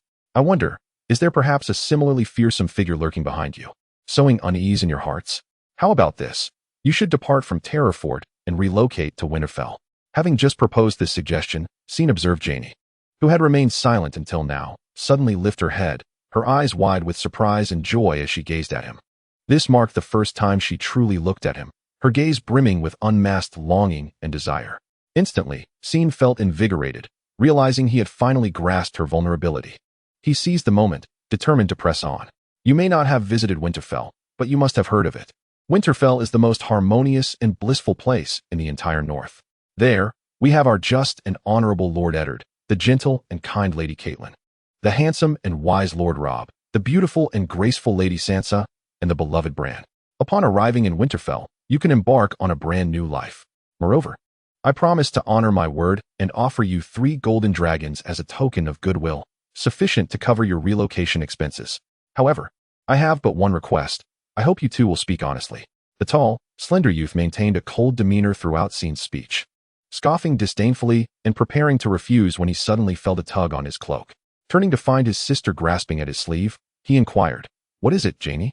"Please agree to him, brother," Janie whispered gently. The youth's heart tightened, and he quickly glanced around to ensure that Scene was out of earshot before lowering his voice. "Have you lost your mind, Janie? Lord Ramsay will flay you alive." Upon hearing Ramsay's name, Janie's body trembled uncontrollably. "He is terrifying, brother. Let us leave and never return. If you know how dreadful he is, you should understand that we cannot escape his grasp. But there are no buts. Have you forgotten the fate of Alicent?" Janie's silence spoke volumes. "Very well, you shall heed my counsel," the tall youth reassured her. Their hushed exchange was barely audible, yet it did not evade Scene's keen ears. "So, the young man referred to as Ramsay is truly of noble lineage?" Scene mused. No wonder he had been addressed with such disrespectful terms. His status was evidently elevated. Scene promptly added Ramsay to his list of adversaries. While Ramsay's schemes were indeed ruthless, time was not on their side. The siblings appeared ill-prepared and lacked experience. Believing their whispered conversation was undetected, yet their furtive manner had already caught the attention of all present. Any observant individual could discern that something was amiss. "What have you two decided?" Scene inquired nonchalantly, waiting until they had finished their hushed deliberation. "Tears River is our homeland. We will not leave," the slender youth asserted. "Is that so?" Scene replied, unperturbed by the youth's response. He fixed his gaze upon Janie. "What say you, Janie? Me? Janie was taken aback, not expecting to be questioned after her brother had spoken. If she had not been asked, it would have been fine, but upon such a query, she could not help but plunge into contemplation, her expression betraying hesitation. The tall, slender youth sensed the shift in atmosphere and swiftly turned his head, casting her a significant glance. After a moment of inner turmoil, Janie bit her lip and declared, I will not leave either. Take your time to ponder before responding. Opportunities are fleeting. Sean had to accentuate his tone, for his leverage lay with Janie, and he naturally had to apply pressure. The Duke, occupied with pressing affairs, would not always be fortunate enough to encounter you during his inspections of the territory. Miss this chance, and it is unlikely there will be another in your lifetime. In truth, Janie tugged at the hem of her garment, as if having made a resolute decision. Silence. You scoundrel. As Janie seemed poised to speak, the tall youth could no longer remain passive, and he rebuked Sean with fervor. You reside in Winterfell, and you expect my sister to present herself for your humiliation? Do not harbor such delusions. At this juncture, he dared not allow Sean to continue questioning, fearing Janie might err in her words. Thus, he turned earnestly to Duke Ed, saying, My lord, every word I speak is the truth, even if I were to lie. My dog would not. This man is deliberately tormenting my sister. I implore your discernment. At this moment, astute observers recognized something amiss. The tall youth appeared reluctant to allow his sister to converse with Sean. Previously, they had assumed this was merely a brother's protective instinct, believing that as the victim, Janie could not bear to confront her assailant, and that hastily permitting her to engage with him could lead to further trauma. However, as events unfolded, it seemed otherwise. Janie did not exhibit significant aversion to Sean and appeared rather receptive to his proposal of relocation, only seeming disingenuous due to her brother's intrusive interference. Even a hound may misinterpret sense, just as humans are prone to errors. Duke Ed, discerning the subtleties, addressed the tall youth, saying, There may be a misunderstanding here. I do not wish to misjudge any innocent party. That will not occur. The tall youth steadfastly maintained his stance. My dog's keen nose cannot be mistaken. Observing this, Duke Ed felt it prudent to refrain from further comment. The youth indeed exhibited some suspicious behavior, yet his unwavering assertion, grounded in his hound's instincts, bore semblance of validity. However, logically speaking, a perpetrator of such heinous acts would likely eliminate witnesses, not allow a victim to seek them out for trouble. Moreover, since Sean had arrived in Winterfell at the tender age of 10, Duke Ed had witnessed the boy's growth with keen insight. He knew precisely what manner of person Sean was. While he had his flaws, following a severe reprimand, he had never committed a fundamental error again. In light of this, Duke Ed found himself unable to render a decisive judgment, and the situation grew increasingly tense. Yet at that moment, Sean noticed the inconsistencies in the tall youth's words. In the northern realm, the tall and slender youth always referred to his hunting dog simply as dog, yet under normal circumstances, anyone who raises a kitten or a puppy would undoubtedly bestow upon their pet a name, be it elegant or commonplace. A tender nickname is invariably a cherished aspect of companionship. Although Sean was not particularly fond of small animals, he had named his beloved horse Star. Those around him generally followed suit. For instance, the girl at the dog kennel in Winterfell was accustomed to naming the hunting dogs based on the color of their fur, Whitey for the white-coated, Yellow for the yellow-coated, and Spot for those with patches. However, the tall youth's constant reference to his dog as simply dog felt increasingly discordant. Perhaps he was unaware of the dog's true name, as it belonged to Rams, the young man afflicted with cataracts. With this thought in mind, Sean pointed at the hunting dog held by Jory and inquired, Your hunting dog appears quite intelligent. What is its name? The youth was momentarily taken aback. Name? Sean. With a hint of amusement, replied, Surely you do not mean to say you are unaware of your own dog's name?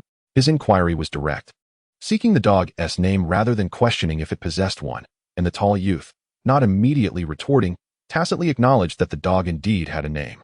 Of course I know, the youth stammered. Then what is it? Speak quickly. It is called. Allison, he faltered, as though each syllable required immense resolve and drained him of energy. Upon hearing this, several of the guards furrowed their brows. Allison was typically a name reserved for females, suggesting elegance and nobility. Bestowing such a name upon a hunting dog seemed rather absurd. Furthermore, they noted how the tall youth, as the dog's owner, struggled to articulate the name, indicating something amiss and revealing numerous inconsistencies in his story. Oh, so its name is Allison, Sean remarked, scrutinizing the dog. Despite its fierce appearance, it was of a fine breed, not inferior to those found in Winterfell's kennel. Otherwise, it would not have been able to track the scent to this location. Suddenly struck by a thought, he asked, This dog certainly appears to be quite valuable. You must have spent a pretty penny on it. Yet, if I recall correctly, you mentioned that your household lacks even candles for lighting. How could you possibly afford such a hunting dog? This inquiry left the tall youth bewildered.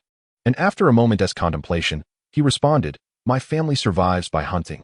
This dog was a gift from my father and cost me nothing. Upon hearing this, the guards erupted into mocking laughter.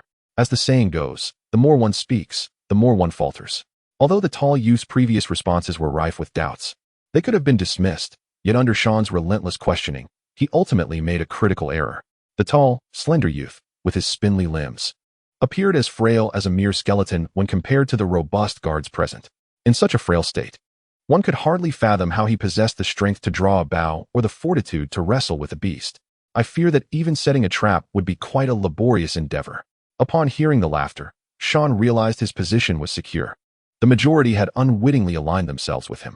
After being doused in a deluge of slander, it was finally his turn to engage in this game of cat and mouse. Pray tell, dear hunter, do you reside nearby? What are your intentions? Upon being inquired about his abode, the tall, slender youth immediately donned a vigilant expression. Having conversed for so long, my intentions are but to quench my thirst at your home. Am I truly so tempted by your sister? As Sean's words fell, another round of laughter erupted from the guards. You. The tall youth glared at the relaxed and teasing Sean, at the merry guards, and at the grave-faced Duke Ed, as well as the vast expanse of snow and ice. Finally, he cast a fierce look at Sean, feeling utterly isolated from the world. This fellow must be a master of theatrics. Sean observed the tall youth's reaction, internally scoffing. He noted how intensely the youth was acting, every word and glance filled with animosity, as if he had truly wronged him. You need not be so anxious. At that moment, Robb stepped forward, seeking to placate the tall youth. What Sean means is, let us visit your home and inquire among the nearby residents. We shall ascertain whether you are indeed of hunter lineage or if you speak falsehoods. This is also an opportunity for you to clear your name. The tall youth's expression fluctuated between despair and resolve, yet he could hardly refuse. With a reluctant acquiescence, he clambered slowly to his feet from the snow, his movements somewhat stiff from kneeling too long. As he brushed the snowflakes from his knees, he turned to assist his sister, gently brushing the remnants of snow from her shoulders. Seizing the moment, he whispered urgently, Janie, you must flee. Flee? Why must we run? Janie glanced at her brother, perplexed. There is no time for explanations. Trust me and go. Yet, Janie shook her head, her tone surprisingly resolute. Brother, let us simply reveal everything to the Duke. He shall advocate for us. Do not be foolish. This could very well be a trap. Lord Ramsay may be observing us from the shadows. But this is our only chance. Perhaps the Duke will assist us. Seeing his sister's stubbornness, the tall youth intensified his tone. How do you not comprehend? They may be impostors. The Duke might not exist at all. This is a test set by Lord Ramsay, a snare and a game. We must adhere to the rules. We cannot afford the stakes, Janie. I have already lost Allison. I cannot bear to lose you as well. Janie bit her lip, contemplating. How can we know without trying? Enough. Do you wish to be flayed alive? Heed my words. You must escape, and I shall delay them. Hey, you two. At that moment, Jory's stern voice rang out. What were you whispering about? Speak again. This is troublesome. The tall, slender youth felt a jolt of anxiety as he realized, in his moment of desperation, that he had inadvertently raised his voice, alerting others to his presence. He hastily pushed Janie away, urging her to flee. With the situation reaching its climax, Janie, casting a glance at her brother, took off towards the distant cedar woods without a second thought. Stop right there, Jory bellowed, intending to mount his swift steed in pursuit. Yet, a second thought struck him. The icy terrain would hinder the horse's speed, and hidden sharp stones could injure its hooves. Moreover, the direction Janie was headed made horseback riding even less suitable. Thus, he opted to chase on foot. At that moment, however, a hunting dog suddenly lunged at him with ferocious intent. Although Jory held the leash around the dog's neck, it merely restricted the animal's range of movement, preventing it from straying too far. As the dog charged at him, Jory had no time to evade. Luckily, his agility and quick reflexes allowed him to react just in time. He raised his left arm instinctively to shield himself from a potentially fatal bite. A sharp, heavy cry escaped him, and his facial muscles contorted in pain as he instinctively retaliated with fervor. With a swift motion, he lashed out, kicking with all his might. A flurry of chaotic strikes that eventually landed a blow on the dog. The creature was sent sprawling into the snow, rolling several times before regaining its footing, shaking off the snow that clung to its fur as if propelled by an unseen force, scattering a flurry of fine snowflakes into the air. As the remnants of snow fell away, the dog revealed its wild, crimson gaze, its expression fierce and commanding, baring its teeth and growling incessantly at the crowd. This was no mere hunting dog. It was a beast of menace. The onlookers shared a collective sentiment of trepidation, their expressions revealing their unease. Seizing the opportunity while the dog distracted everyone with its aggression, the tall, slender youth decisively turned to escape the scene. However, his actions did not go unnoticed by Shaun. Although witnessing Jory being bitten by the dog was somewhat gratifying, Shaun was determined not to let the slender youth slip away. With a swift motion, he closed the distance between them, his movements reminiscent of a snow wolf racing across the icy plains, as effortless as if he were walking on solid ground. If the Ironborn of the Iron Islands had witnessed this display, they might have perceived him as a true northerner. It was akin to how one might instinctively recognize a person with exceptional swimming skills as belonging to the Iron Islands, known for their unparalleled prowess in the water. I seem to be becoming more like a wolf than a sea monster, Shaun mused internally. Unlike the Iron Islands, which are surrounded by the sea, Winterfell lies deep within the continent, enveloped by forests, hills, and castle estates. The sunset sea to the west and the trembling sea to the east appeared to gaze at one another from a distance, as if separated by an entire century. Only a river, originating from Lonely Mountain and ultimately flowing into the biting bay, meanders through Winterfell, becoming the lifeblood of the local inhabitants. Consequently, he now finds himself bathing in the river's waters and splashing about in the moat, utterly distanced from the sea. His swimming skills have stagnated. Perhaps this is the essence of gain and loss. As he drew closer to the tall, slender youth, Shian cast aside his chaotic thoughts, swiftly reached out, and seized the fabric of the other's clothing. The tall youth, feeling the tug from behind, struggled vehemently to break free from Shien's grasp, but Shien's fingers clutched him with the tenacity of iron hooks, rendering him unable to escape. Amidst the intense tugging, a gray object suddenly fell to the ground. "My pouch!" The tall youth exclaimed in shock, momentarily abandoning his struggle to retrieve it. Just as his hand was about to touch the pouch, it was snatched away by another hand. "Oh, it's a bit heavy," Shien remarked casually as he weighed the pouch in his hand, jesting. "Who would have thought you were quite wealthy? Give it back." The tall youth, upon witnessing this, momentarily forgot about fleeing and lunged forward. Such a straightforward approach to attack revealed numerous flaws in Shien's eyes. He deftly evaded, turning to deliver a kick to the tall youth's backside. The youth cried out as he fell to the ground, face first into the snowy mire. "Give it back? On what grounds should I return it?" Shien spat on the ground and shouted angrily. "You wretched scoundrel, isn't it amusing to wrongfully accuse someone? Do you dare to believe I once cut you down?" Although he had discerned through his exceptional hearing that the tall youth's actions were influenced by coercion, he would not show mercy. It is essential to remember that when he was wrongfully accused, he had nearly stepped into the realm of the dead. While it now appeared that the tall youth's accusations were riddled with inconsistencies, initially, his appearance had commanded the advantage of time, place, and circumstance. In the cold, snowy weather, a ragged pair of siblings knelt before Duke Ed. The brother eloquently delivered a passionate plea of injustice, while the sister, looking woeful, nearly buried her head in the mud. To top it off, there was a hunting dog serving as irrefutable evidence. This combination of witnesses and material evidence nearly sentenced Shien to death. Had he not swiftly come forward to defend himself and disassociate from the situation, had others continued to pile on the accusations, and had Duke Ed, a man with a fiery temperament, decided in his rage to deny him a chance to speak, he would have met his end that very day. Moreover, had there been several young guards among the ranks, fueled by a sense of justice and swayed by the tall youth's words, they could have plunged their blades into his heart in a fit of outrage. He would have been finished. Surviving this ordeal was indeed a stroke of luck. From the moment the tall youth complied with Ramsay's orders, he had become a dagger poised at Shien's throat. Their stances were irreconcilable. If a knife attacking a person is deemed innocent, then Shurin breaking the knife in two is merely an act of reciprocity. Since the knife harbors the intent to harm, it must be prepared for the possibility of being shattered in return. "Give it back to me. Give it back." The tall, slender youth, having fallen to the ground, struggled to rise, his eyes bloodshot, and once again lunged forward with a feral snarl. Slap. Shurin delivered a resounding slap across his face. The youth nearly lost his balance, staggering slightly before turning back with gritted teeth, seething. "Give it back." Slap. Shurin struck again. "Give it back." Slap. "Give it back." Slap. "Give it back." Slap.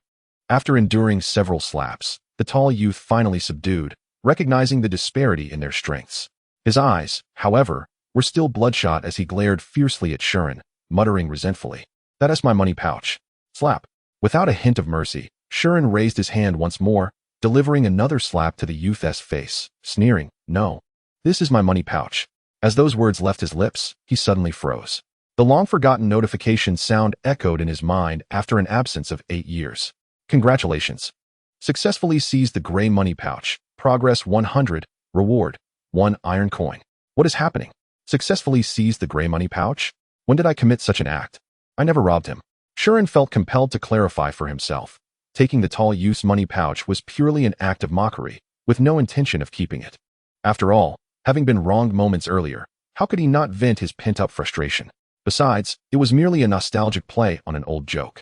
However, he never anticipated that uttering, "No, this is my money pouch," would inadvertently affirm his claim of ownership, solidifying the act of seizing it. Yet, this did not seem to be a misfortune. The position he and the tall youth occupied was distanced from the main group. Unless someone awakened exceptional vision, they would remain oblivious to the events unfolding here. Swiftly, Shurin tucked the money pouch into his bosom, noticing the tall youth's pleading gaze, still unwilling to concede. He snapped, "Get lost. I don't want to see you again. This time, I merely graced you with a few slaps. Next time we meet. Do you believe I won't smash your head in with a single punch?" Plans often yield to unforeseen circumstances. Initially, he intended to capture the tall youth and present him to Duke Eddard for judgment, hoping to unravel the mastermind rams through him. However, with the crisis now averted and the money pouch in his possession, he could no longer allow the youth to encounter Duke Eddard. After all, securing the money pouch could cost him his head. Woof! At that moment, a hunting dog came bounding from behind. Shurin's ears perked up, sensing the stirrings early on. Aware of the danger posed by the fierce hound, he deftly shifted his body to create distance, placing his left hand upon the hilt of his sword, thumbs slightly raised. Prepared for battle at a moment's notice.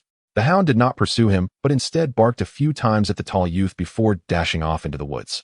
The tall, slender youth observed the situation, his gaze drifting momentarily between scene and the hound. Ultimately, with a firm resolve, he followed the hound into the dense cedar forest. The summer snow dulled the olive green of the cedar leaves, while the distant peaks, blanketed in white, stood out sharply against the sky, their formidable forms reaching towards the heavens. Cold, egg-white clouds, imbued with soft sunlight, floated in the air, layers of clouds piled together, interwoven with delicate, feather-like lace, occasionally revealing glimpses of the faint blue sky, creating a striking contrast of heaviness and lightness. It was only when the shadows of the man and the dog vanished completely into the woods that Scene turned back, hastening toward the direction of his companions. Simultaneously, he activated the panel and clicked on the exchange function for iron coins. 14 Revitalization of the Ancient Path, Scene 2. Are you certain you wish to pay 1 iron coin to select a skill? Without hesitation, Scene chose yes. In that instant, 3 abilities appeared before him: excellent swordsmanship, superb horsemanship, and exceptional archery. Unlike the first time he paid with iron coins, which presented the prefixes good, excellent, and exceptional, this time there was neither good nor exceptional. The new designation, superb, was evidently superior to excellent, yet clearly fell short of exceptional. It was akin to removing the lowest score and the highest score. Fortunately, this time there were 2 skills available at the superb level to choose from. Without a moment's thought, Scene fixed his gaze resolutely on the option of exceptional archery. Among the 3 skills of swordsmanship, horsemanship, and archery, his swordsmanship was the strongest, followed by horsemanship, while his archery skills were utterly dismal, reaching the pinnacle of ineptitude. It was no exaggeration to say that even the 9-year-old daughter of Duke Eddard had superior archery skills compared to him. This fact had become common knowledge in Winterfell, and Scene had become almost phobic at the mere mention of bows. It was one thing to be outperformed by Robb and Jon, who were 4 years his junior, but to be bested by a 9-year-old girl was a source of deep humiliation. In the realm of archery, he had become a subject of ridicule, growing increasingly numb to the shame. It is essential to understand that humans possess an innate admiration for strength, particularly among the Northerners. In a more primitive agricultural era, when hunting was a primary means of sustenance aside from foraging for wild fruits, sheer physical strength alone could not fend off ferocious beasts. Only through mastery of archery could one secure a foothold in survival. Thus, the proficiency in archery often determined an individual's desirability as a mate. Though times have changed and social hierarchies have evolved, these ancient beliefs continue to exert a profound influence on the Northerners. A true man must possess exceptional archery skills.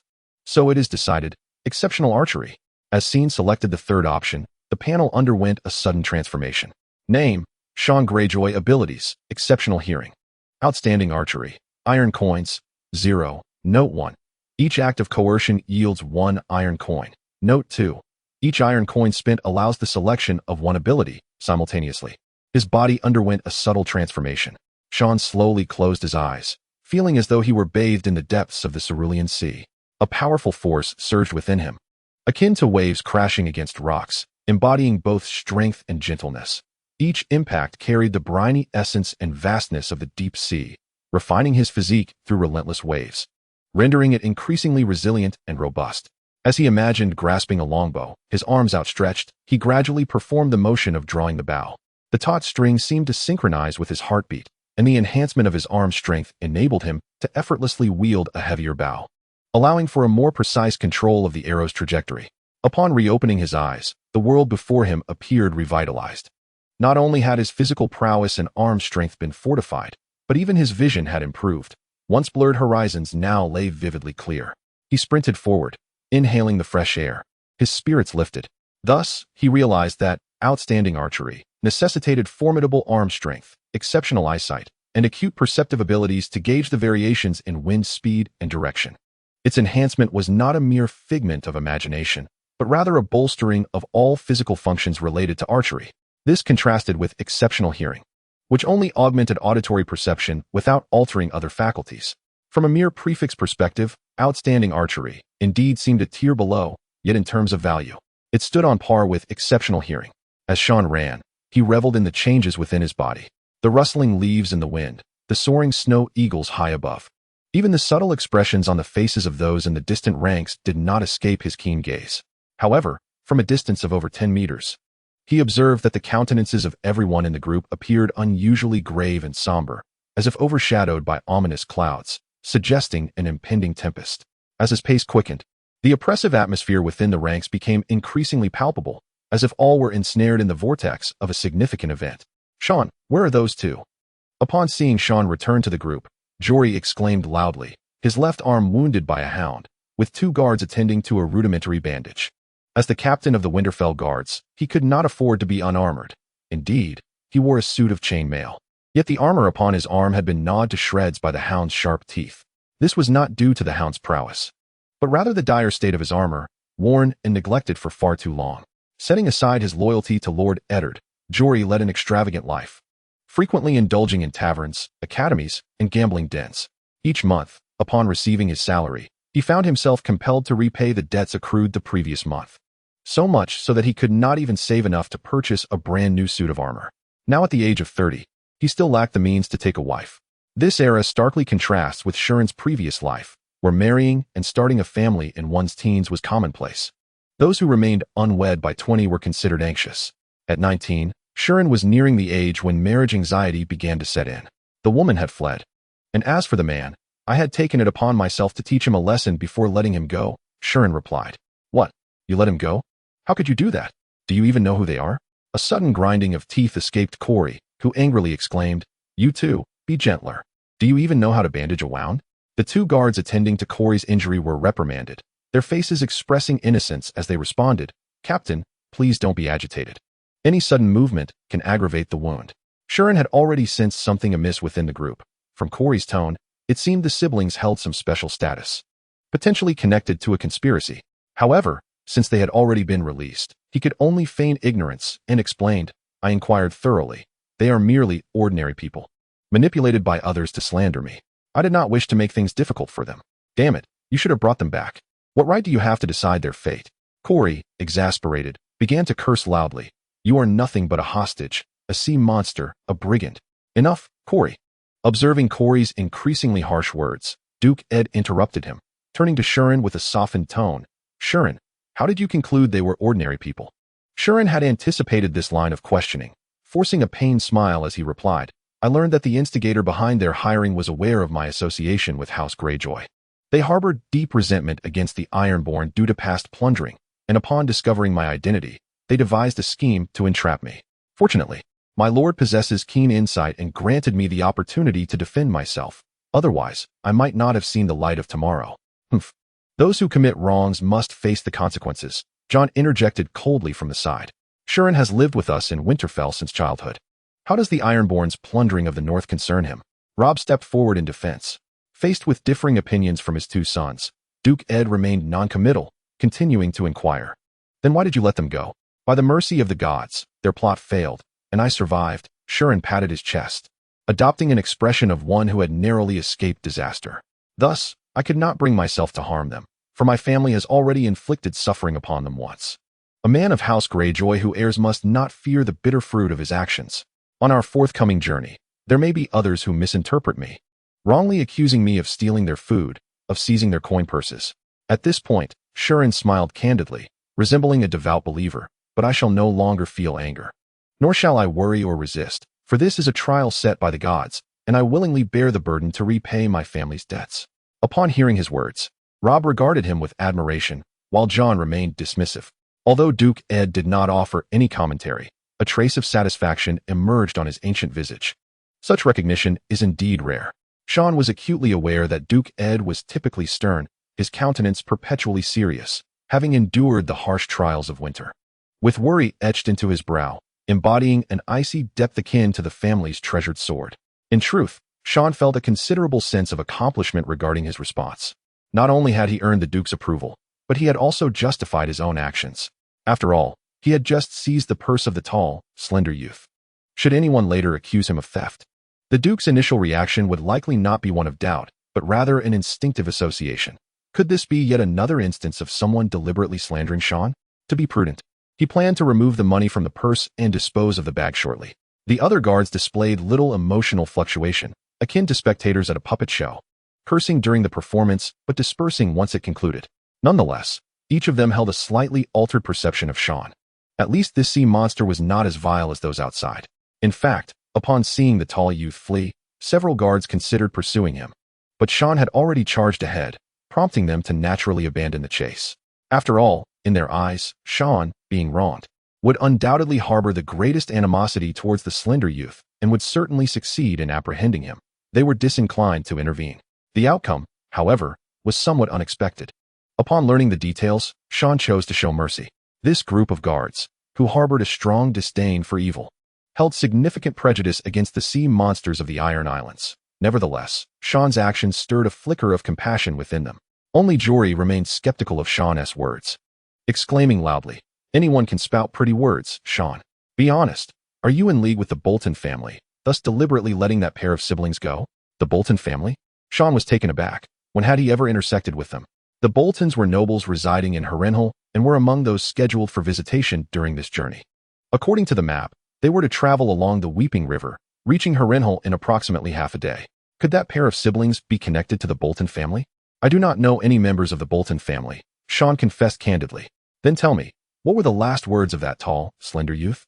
Jory pressed for details. The last words of the slender youth? Jon pinched the bridge of his nose, delving into memory. "Return it to me? No, that's not right. This is my purse. No, that's incorrect. That shouldn't have been said by the pine forest, but rather here." Jon strained to recall, as Jory's voice, laced with a warning tone, echoed in his ears. "Don't tell me you didn't hear clearly. We were the two closest to him at the time, and you were even nearer than I." He paid no heed and continued to reminisce, when suddenly, a spark of inspiration illuminated his mind. I remember now. The moment Jon relayed the words of the tall, slender youth. "Enough? Do you wish to have your skin flayed?" he urged. "Listen to me, flee first, and I will hold them back." "Yes, that is the very phrase, my lord, that I heard."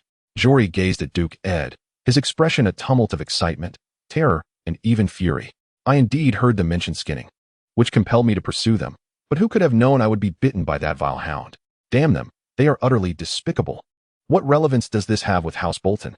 Jon inquired, perplexed. "How can it lack significance? Has not Maester Luwin taught you that skinning is the ancient custom of House Bolton? This wretched house persists in practicing their barbaric traditions. May the others take them all." In his fervor, Jory seemed to aggravate his wound, causing his lips to twitch in pain, yet he bore the agony and continued. "There have been rumors that they secretly flay prisoners and display their skins in some hidden chamber of the Dreadfort. It appears there may be truth to it, my lord. We must retrace our steps. We cannot recklessly enter the Dreadfort." In Winterfell, Jon's martial skills were honed under the tutelage of Roderick Castle, while his cultural knowledge was imparted by Maester Luwin.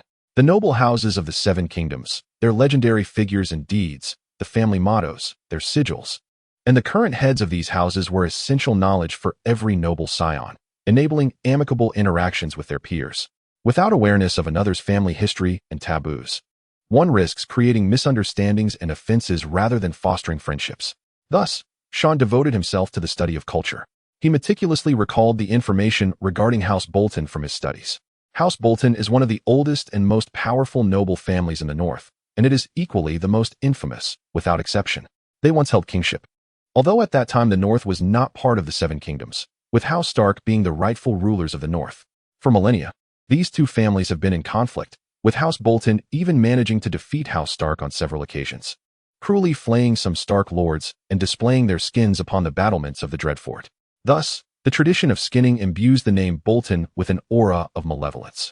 Despite the last Bolton king's oath to abandon the practice of flaying his enemies, it has been over 4,000 years. In recent centuries, House Bolton has remained loyal to House Stark. When Sean first learned of this history, he regarded it merely as an intriguing tale. The term skinning sounds horrifying. Yet in ancient China, it was often employed as a means of intimidation, much like Wang Shifeng in Dream of the Red Chamber, who frequently admonished her subordinates to mind your skin. This is certainly not a reference to skinning, but rather a subtle warning, suggesting that the subordinates should endure punishment and the pain of a beating.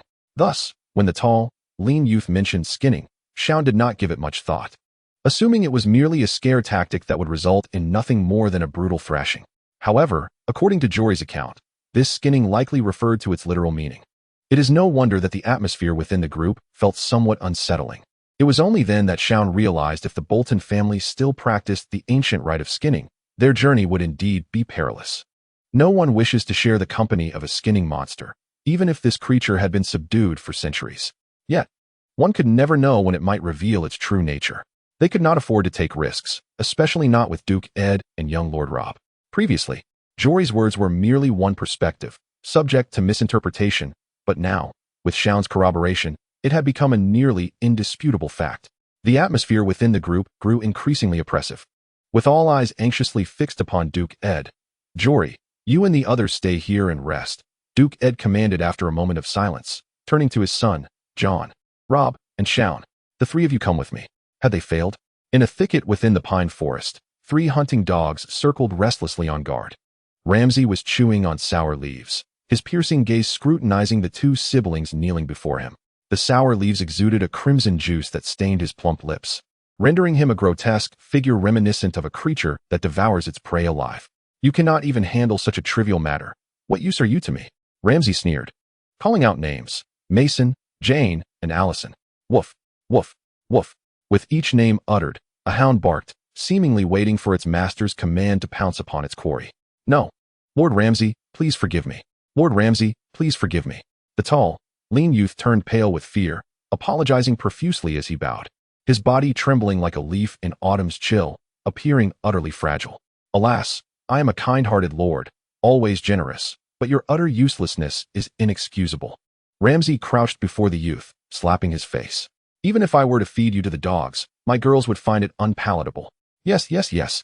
The youth nodded frantically, sensing a glimmer of hope in Ramsay's words. "My lord, I truly did my best. It was simply that person was too cunning. Please forgive my incompetence." He continued to bow repeatedly. In truth, he was merely a leech collector, unable to concoct schemes of injustice. His ability to fully immerse himself in the performance stemmed from personal experience. That fateful night, the barking of dogs had disturbed his sleep. The intruders were none other than Ramsay, holding a hunting dog, and a woman whose mouth and nose were covered. He had been bound to a wooden post. Witnessing Ramsay seize Allison's virtue with his own eyes. Despite the substitution of Allison with Janie in the unfortunate incident, the sentiments of sorrow and helplessness remained unchanged. For Allison was his fiancée, and he found himself powerless to resist, merely a spectator to Ramsay's atrocities. Unable to intervene against the despicable man's desecration of Allison's lifeless body. What was even more horrifying was that Ramses had set his sights on his sister Janie. Time and again, he endeavored to flee with her, yet he repeatedly fell into Ramses's meticulously laid trials, traps, and games. In the relentless pursuit, his body sustained injuries. His will began to wane, and his spirit grew increasingly numb. Ramses had become the deity governing his existence, and he dared not defy the commands issued by the other. "Brother, Do not plead with him, Janey observed coldly, articulating each word with clarity. We have not completed the task. He will not let us go. Janey, what are you babbling about? The tall, slender youth hastily grasped her neck, forcing her to bow down. Yet Janey summoned an unexpected strength and broke free. Before Duke Ed, the slender youth maintained an air of composure, but in the presence of Ramses, it was Janey who exhibited greater courage. Ha ha! Ramses laughed heartily, a mocking expression adorning his face. How is it that the brother has not yet matched the wisdom of his sister? Well, what? The slender youth shuddered, suddenly realizing something, stammering. Ramses, did you not just say you would spare us? TSK, you misheard me. I said, feeding you to the dogs is certainly out of the question, but your sister may still be of use. And no, my lord, I beg you. The slender youth clutched Ramses's leg, pleading desperately. Ramses kicked him away disdainfully, brushing off his trousers, and then, as if recalling something, smiled slightly. I forgot to mention, the Duke Ed you just encountered was real, not a mere impersonation of mine. You have played your part according to my rules, and for that, I am quite pleased. However, you have also forfeited your sole chance of escape. These words pierced the slender youth's heart like a dagger, rendering him wide-eyed in disbelief. A torrent of emotions, anger, regret, anguish, and resentment, flashed across his face, only to ultimately transmute into fear and numbness, as he curled up on the ground like a quail, too terrified to move. Ramses savored the transformation of the slender youth's reaction throughout, feeling exhilarated as if he had crafted a rare masterpiece. Turning his gaze towards Janey, whose cheeks were swollen, he found himself in a quandary, muttering to himself, Janey? There are so many with that name. I just named a new pup in the doghouse after her. I cannot bestow the same name upon another. Ah, yes. I remember her eyes were a dull gray. I shall simply rename her Grey Janey. As for you, with your rosy complexion, let us call you Red Janey. One gray, one red. How delightful. Having resolved the naming conundrum for the puppies, Ramses wore a smug expression and began to call for his henchmen. Scoundrel! Scoundrel! Damn it! Where has that rascal run off to? Let it be, it matters not. For that fellow revels in death. After I have indulged myself, I shall leave him to savor it at his leisure. 16 individuals find courage only in the presence of fear. Tap, tap, tap, tap. For steeds of varying hues, each bearing their masters, traverse the weeping river. Unbeknownst to them, they have distanced themselves significantly from the main throng. Duke Eddard remained silent until this moment, when he reined in the reins, bringing his mount to a halt. John, are you afraid? He gazed into the vast expanse of the weeping river, his eyes profound. Ah, afraid of what? John seemed perplexed by the inquiry. If we do not alter our course and proceed to the Dreadfort as guests, would you feel fear? John hesitated for a moment, gritting his teeth as he replied. As long as I am with my father, I shall fear nothing, no matter where we go. What a quintessential answer, thought Robb. For he sensed that Duke Eddard had intentionally strayed from the larger group to seek counsel with the three of them. And you, Robb? Duke Eddard's gaze remained fixed upon the horizon. Father, to speak candidly, when I learned that the Bolton family might still be practicing the skinning road, I was filled with rage. I wished to draw my sword and cleanse the world of them. However, as Robb spoke, he loosened the reins and raised his trembling hands, which betrayed the fear nestled deep within him. Father, Duke Eddard turned to Robb, noticing the quivering hands. Have I disappointed you? Robb's countenance was bittersweet, his once bright voice now tinged with despondency. I cannot be as unafraid as you are. Child, Duke Eddard interrupted gently, his features softening. There is no need for sorrow. Acknowledging one's shortcomings is indeed an act of admirable courage. But, hear me, Duke Eddard urged as he rode closer to Robb, placing a reassuring hand upon his shoulder. In truth, I am not devoid of fear. Rather, I possess courage. These are two entirely different concepts. Do you comprehend? Robb gazed at Duke Eddard, then at his still trembling hands, wide-eyed as he asked, can one be courageous in the face of fear? One can only find courage when confronted by fear. Duke Eddard replied deliberately. Now, clench your hands into fists. Yes, Robb complied, and though his fists trembled, the intensity of the shaking diminished as strength coursed through his arms. Robb, do you feel it? He nodded gently. The same hands that trembled when open now exuded power when clenched. A fist symbolizes the courage to resist. And this force embodies the essence of bravery. What need is there for courage in the absence of danger? One can only discover bravery when faced with fear. Robb, Duke Eddard spoke slowly. The path ahead is yours to choose. Robb fixed his gaze upon a certain direction and exhaled softly, solemnly proclaiming, our destination is the Dreadfort. Let us depart. Subsequently, Duke Eddard commanded Theon to return and bring forth the trailing party, ensuring that the course of their advance remained unchanged. Theon complied, though a sense of bewilderment stirred within him. He had long prepared a perfect response, eagerly awaiting Duke Eddard's inquiry, only to find that after imparting his motivational words to Robb, the Duke had not even posed a question to him, rendering his efforts futile. Theon shook his head with a wry smile. He felt no resonance with the Duke's musings on fear and courage, having been inundated with similar platitudes in his previous life. He had grown weary of them and paid them little mind. If one were to inquire whether he felt fear, his answer would be a slight furrowing of his brow, which would hardly qualify him as a hero. Of course, this had nothing to do with bravery. It stemmed from Duke Eddard's unique status and his esteemed position within the Seven Kingdoms. The Seven Kingdoms could be delineated into 9 regions based on geographical features: the North, the Vale of Arryn, the Westlands, the Reach, the Crownlands, Dorne, the Stormlands, the Riverlands, and the Iron Islands. Duke Eddard currently served as the Warden of the North. At the tender age of 8, he became foster brothers with the heir of the Stormlands, Robert Baratheon, growing up as the ward of Lord Jon Arryn, the Warden of the East in the Eyrie. Following a series of unforeseen events, he and his foster brother Robert rose in rebellion against the reigning king. Lord Jon Arryn, as their foster father, resolutely supported his wards, and in a bid to strengthen their position, the sagacious lord arranged 2 marriages for himself and his foster son. Thus, Duke Eddard wed Catelyn, the daughter of Lord Hotain Frey, the governor of the Trident. In time, the rebel forces emerged victorious, and Robert Baratheon ascended the Iron Throne. Crowned as the King of the Seven Kingdoms, an event known as the War of the Usurper or Robert's Rebellion. Subsequently, Duke Eddard, having achieved success, withdrew to Winterfell, governing the vast expanse of the north, far removed from the epicenter of power. Yet, his influence remained unaltered. He was the uncrowned king in the hearts of the Northmen, a dear brother to His Majesty, and a beloved son to Lord Jon Arryn, the current Prime Minister and Warden of the East, as well as a cherished son-in-law to Lord Hotain Frey. Alone, he held sway over half the realm of the Seven Kingdoms.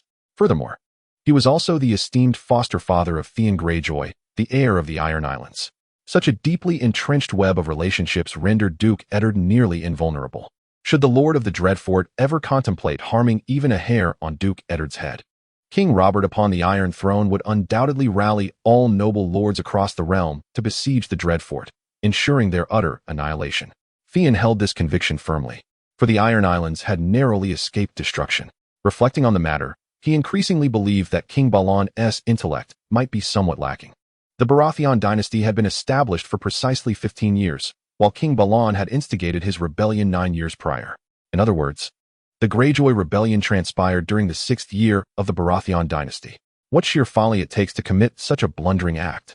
A nascent dynasty, established through an iron fist, may exhibit inconsistencies in various aspects, yet its military prowess in the early stages is indisputable. King Balon's inability to perceive this fundamental truth and his reckless decision to instigate a rebellion is nothing short of astonishingly foolish. Furthermore, he genuinely intended to pit a solitary island against an entire continent. The initial flames of conflict reached the home of King Robert's father-in-law, akin to defecating upon the king's head. Had Balon exercised even a modicum of wisdom and sought the allegiance of the nobles loyal to the former dynasty, igniting the sparks of rebellion throughout the realm might have alleviated some pressure and bought him precious time. Instead, the crown was scarcely warmed before it was wrenched away. Although Balon may have faltered in warfare, he exhibited a remarkable proficiency in surrender. "You may take my head," he declared to King Robert after his defeat, a statement that initially sounded resolute. However, the subsequent admission betrayed him. "But I am not a traitor. The Greyjoy family has never sworn fealty to the Baratheons." Implicitly, he remained loyal to the now-defunct Iron Throne and had yet to formally pledge allegiance to the new king of the Iron Throne. "Should you dare to execute me, it would be an act devoid of reason and generosity." King Robert, fully comprehending the implications, could only remark that a shameless individual is invincible. In the Battle of the Trident, he had decisively reshaped the political landscape of the Seven Kingdoms, prompting the Greyjoy family to immediately declare their support for the rebels, launching an offensive against one of the former dynasty's loyalists in the Reach, hoping to seize a share of power. The result was fierce resistance, yielding little reward, and the former leader of the Iron Islands perished in battle. Now, 6 years into the Baratheon reign, Balon had the audacity to claim he was not a traitor, merely seeking a graceful exit. Fortunately, King Robert possessed a remarkable magnanimity, and although the conflict had encroached upon his father-in-law's household, It had not resulted in significant casualties among the nobility. Thus, he chose to dismiss the matter with a smile. Now, swear fealty, or I shall claim that stubborn head of yours. Upon hearing this, Balon knelt and surrendered without hesitation. He agreed to pay reparations and to deliver hostages, demonstrating neither ambiguity nor obstinacy. This episode of history is chronicled in the tome The World of Ice and Fire, compiled by Archmaester Yondell, which Theon had stumbled upon in the library tower of Winterfell. As a first-hand witness, he found himself unable to recall specific details. After the Greyjoy stronghold of Pike was breached, he had been rendered utterly terrified, unable to retain clear memories, leaving only a vague impression. Nonetheless, this rebellion ultimately drew to a close, yet what remained for Theon was an endless ellipsis. A company of over 50 continued their advance. Should they quicken their pace, they could arrive at Harrenhal by noon and partake in lunch within the castle. However, Robb chose not to do so. Instead, he selected a tavern where the gathered company could dine by the hearth, replenishing their strength and resting for a while before he commanded the party to set forth. During this interval, Jory persistently inquired of Catelyn regarding the circumstances of the siblings, hoping to uncover a series of evidence through them to adjudicate the crimes of the Lord of Harrenhal. He continuously urged Duke Ed to steer clear of Harrenhal. His concerns were not without merit. By conventional reasoning, the Lord of Harrenhal would surely refrain from outrageous conduct, for the repercussions would be dire. Yet, a family steeped in the tradition of skinning could not be assessed through the lens of normalcy. Life is singular. Once extinguished, all is lost. Even if King Robb were to raise Harrenhal in the future, it would not resurrect the deceased. In response to Jory's inquiries, Catelyn offered cursory remarks, dismissing them nonchalantly. Seizing a moment when the others were distracted, he discreetly cast his coin pouch into the fire, incinerating the evidence to prevent the gaunt young man from returning. However, as Jory's questioning persisted, a weight of unease began to settle upon Catelyn, prompting a cascade of thoughts. If the tales of skinning were indeed true, what right had Ramsay to act thus? Ramsay was merely the son of a miller's widow. By what authority did he claim lordship? Was it possible the miller's widow did not exaggerate, that she truly was the paramour of the Lord of Harrenhal? And was Ramsay, then, the illegitimate offspring of the Lord? Though such notions seemed preposterous, all the details appeared to align. Had I, perhaps, become an accomplice to the Lord of Harrenhal? Burdened by these myriad questions, Catelyn rode his black steed, lost in thought amidst the throng, proceeding slowly onward. Before long, an ancient and foreboding castle loomed into view. Harrenhal had arrived. The castle's walls were constructed of massive black stones, bearing the scars of time's relentless erosion by wind and snow. The foundation of the walls delved deep into the dark soil, as if the very bones of a colossal beast had emerged from the abyss, both formidable and ominous. The pallid sunlight cast the high triangular crenellations of the castle onto the frozen ground, resembling a row of sharp black fangs. Atop the pointed towers, a banner fluttered, and with the aid of exceptional archery, Catelyn discerned the emblem displayed upon it, a red skinner upon a pale backdrop. The flag billowed on an iron pole, trembling in the brisk wind like a soul-capturing hawk. At this juncture, the guards dismounted, and Catelyn promptly gathered his wits, leaping to the ground and leading his horse to the forefront. Before the foreboding walls, a row of armored nobles and guards knelt on one knee. The foremost among them, neither stout nor slender, nor particularly robust, donned black chainmail and a cloak adorned with pink spots. He spoke in a hushed tone, "My Lord Ed, Harrenhal awaits your command." The voice was faint and delicate, without the aid of exceptional hearing. Only Duke Ed, standing before him, would have been able to perceive it. "Long time no see. Lord Bolton." Duke Ed extended his hand to assist Earl Bolton in rising. At that moment, Scene finally beheld the Earl's countenance, an unremarkable middle-aged man devoid of facial hair, with the only striking feature being his peculiarly pale eyes. The irises were as white as ice, identical to those of Ram's. A chill coursed through Scene's heart, shattering any illusions of hope.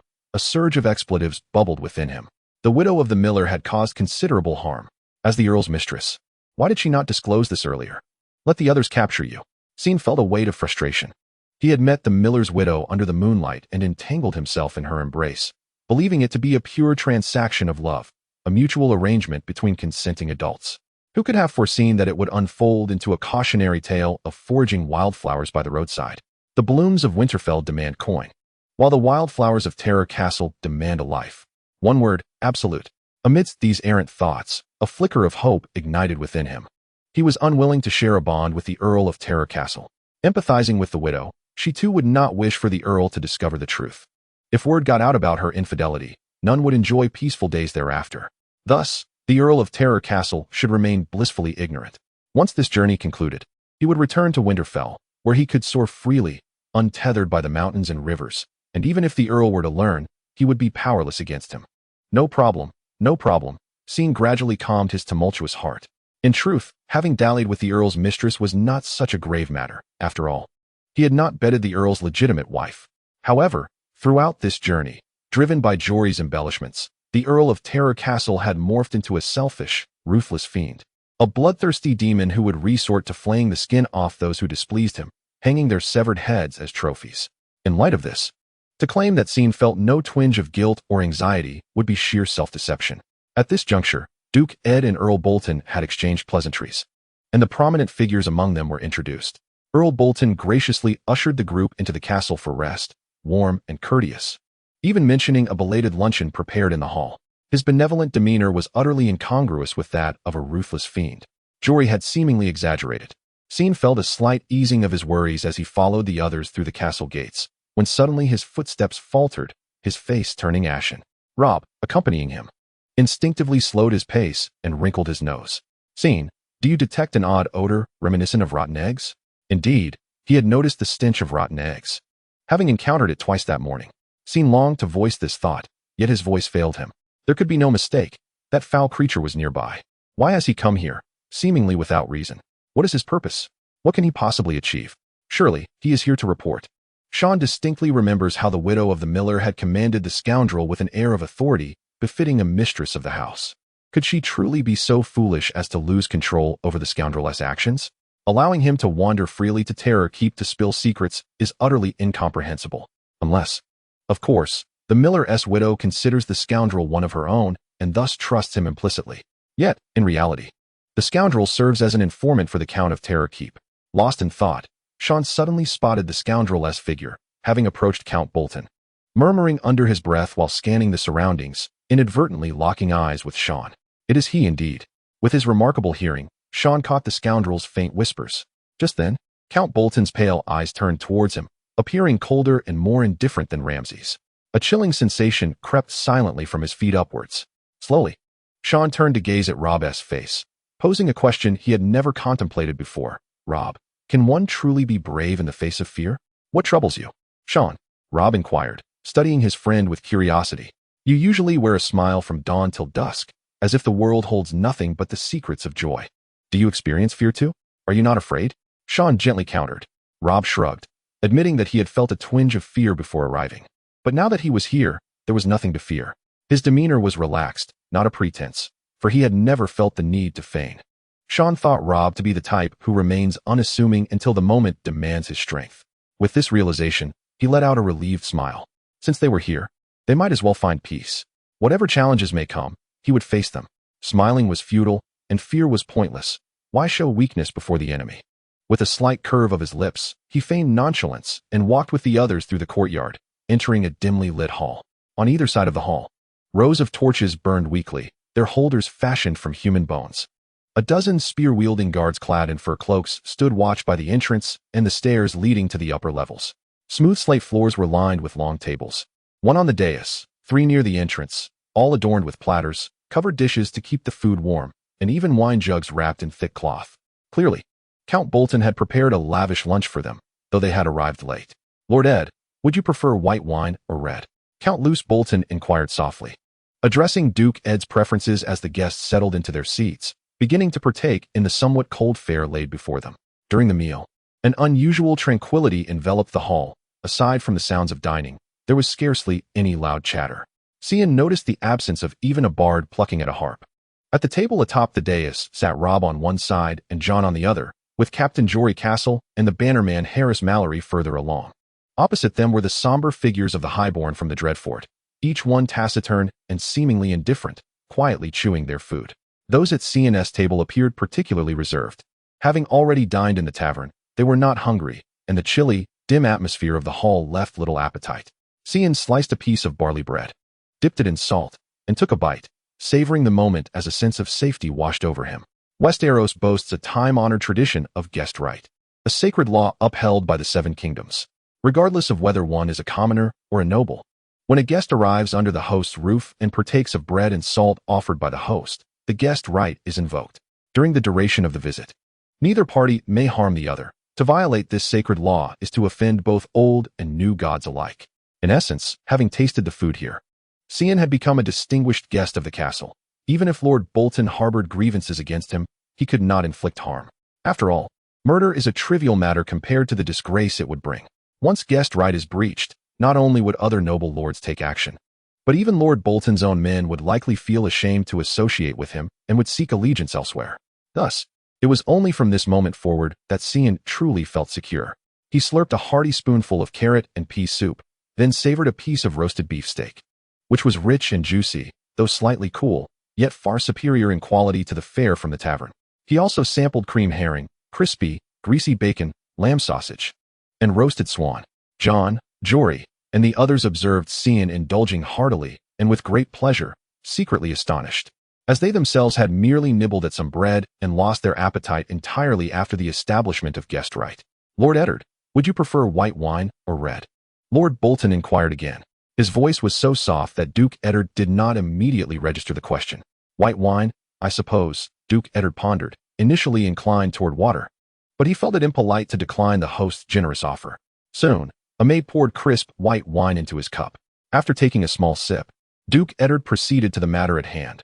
Lord Bolton, I trust you are aware of the purpose of my visit to your lands. I wonder if you are prepared with provisions for the winter? Winter? Lord Bolton replied, incredulously. Surely you jest, my lord.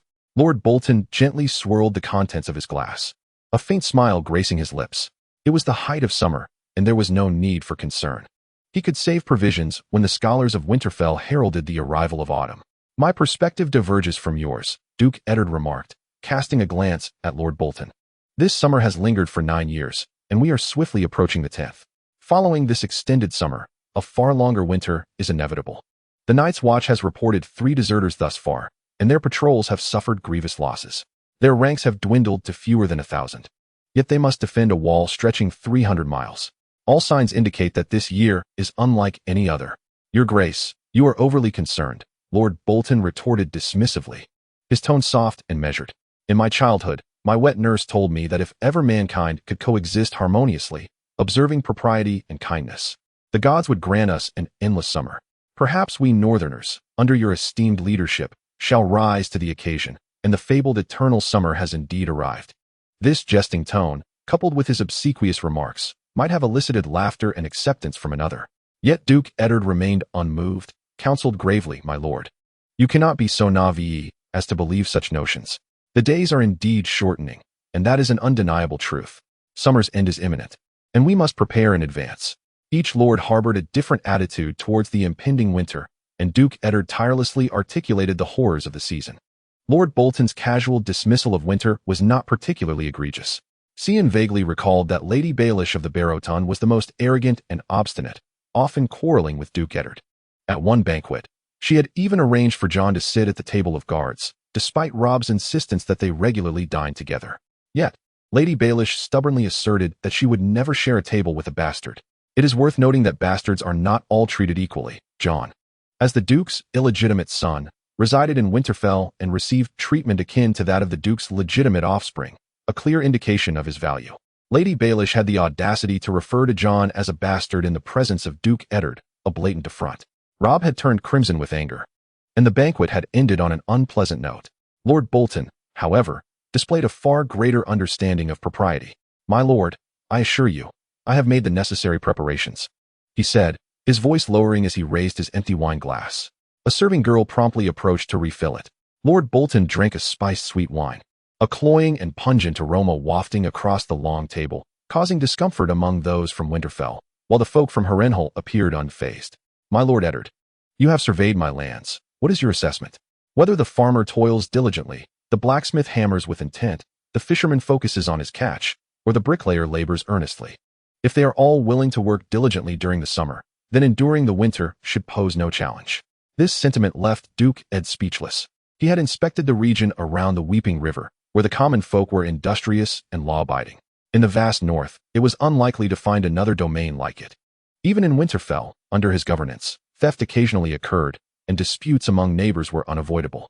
Indeed, my lord, I hold a genuine admiration for your governance of the realm. At this moment, Robb, seated beside Theon, suddenly interjected. A harmonious land and tranquil people aptly describe Harrenhal. Yet, Lord Bolton, there is one matter I find regrettable. Oh, what is it? Lord Bolton appeared intrigued, pausing in his carving of the meat. Theon, too, was curious, setting down his cutlery and smiling in anticipation. Robb turned to Theon and remarked, Smiles. Smiles. Lord Bolton furrowed his brow, as did the others, displaying astonishment. Robb continued, Indeed, I see no smiles upon their faces, nor a glimmer of joy in their eyes. They toil like puppets, tirelessly working. This struck a chord. Theon nearly applauded Robb in admiration. While by the river, he had always sensed that the local customs thrived in a serene tranquility, yet there was an inexplicable peculiarity. With Robb's reminder, it became clear to him that the common folk, though diligent and uncomplaining, wore expressions devoid of emotion, lifeless and dull. Winterfell was different. While it may not be free from petty theft, nearly everyone brimmed with vigor, the city alive with activity, a vibrant scene of flourishing life remained vivid in his memory. Indeed, Lord Robb, your keen observation commands my respect. Faced with public criticism, Lord Bolton exhibited no anger. Rather, he praised incessantly. His eyes, lighter than rock yet deeper than milk, turned toward Duke Ed, his voice as soft as a spider's thread. My lord, I have heard that you, on your journey, personally executed many lawless marauders with ice. Is that true? Indeed, Duke Ed nodded slightly. It is unfortunate that had you arrived at Harrenhal earlier, that tragedy might have been averted. The tragedy you speak of, Lord Bolton took a sip of sweet wine, as if lost in painful recollection, remaining silent. The captain of the Harrenhal Guard, known as Iron Leg Warden, who sat closest to him, spoke up, his voice laden with fury. It was the Ironborn, those damned Ironborn. Recently, they sailed along the Weeping River, committing countless atrocities. How can our people find joy? Ah, mother, it appears you have been waiting for me here. Indeed, a gathering without joy, a feast devoid of merriment. The ancients truly do not deceive me. I had believed that establishing a bond of hospitality would allow me to rest easy, yet I was unprepared for the Earl of Bolton to execute a more ruthless maneuver, one that struck at the very heart of my security. Seated in silence, Theon could acutely sense that, with the utterance of Iron Leg Warden's words, all eyes converged upon him. The Ironborn's pillaging and plundering signified a betrayal of the allegiance sworn to King Balon 9 years prior. What significance, then, did his status as a hostage hold? If it bore no meaning, might it not be better to end it swiftly? The majority of gazes reflected this sentiment. In this manner, the Earl of Bolton not only infringed upon the rights of hospitality, but also spared himself the need to execute the deed personally. Theon observed as Jon shifted in his seat, casting a glance towards the wall behind them. There, hanging prominently, was the ancestral sword of House Stark, ice, its sheer size necessitating its placement upon the wall during meals. Goodness, Jon, you have even procured the very instruments of execution for me. Theon remained silent, his mind racing to devise a strategy. Fortune favors the diligent. He soon identified a flaw in the opponent's argument. The Iron Islands lie in the Sunset Sea, to the west of the continent of Westeros. In contrast, the Dreadfort is positioned to the east of the north, specifically in the northeastern region of Westeros. A vast expanse of land separates the Iron Islands from the Dreadfort, making it impossible for vessels to transport goods overland from west to east. Particularly, the longships employed by the Ironborn, designed for their swiftness and predatory nature, are unmistakable in their characteristics. The people of the Seven Kingdoms would not merely tolerate such ships passing by, they would rather destroy them than allow such transports to occur under their very noses. Moreover, navigating around the sea from the Iron Islands to the Dreadfort would require a southern voyage, traversing the lands of the Westerlands and the Reach, turning around, crossing Dorne, and then heading north through the Narrow Sea, passing through Storm's End, the Crownlands, and the Vale of Arryn, only to finally reach the Tears of Lys in the eastern north. This journey would encompass nearly a circumnavigation of Westeros itself. This was no longer mere robbery. It had transformed into a tour. Upon realizing this, Theon, well aware of the geography of the Seven Kingdoms, raised his concerns to Warden. I am uncertain how this could be, but they are indeed Ironborn, here to pillage. Warden remained adamant in his stance, downing a goblet of wine. My Lord Eddard, he bellowed, belching audibly, after severing the heads of so many villains, could it be that you are reluctant to strike down the head of your own foster son? Silence. Warden, you are exceedingly rude. This is not your place to speak.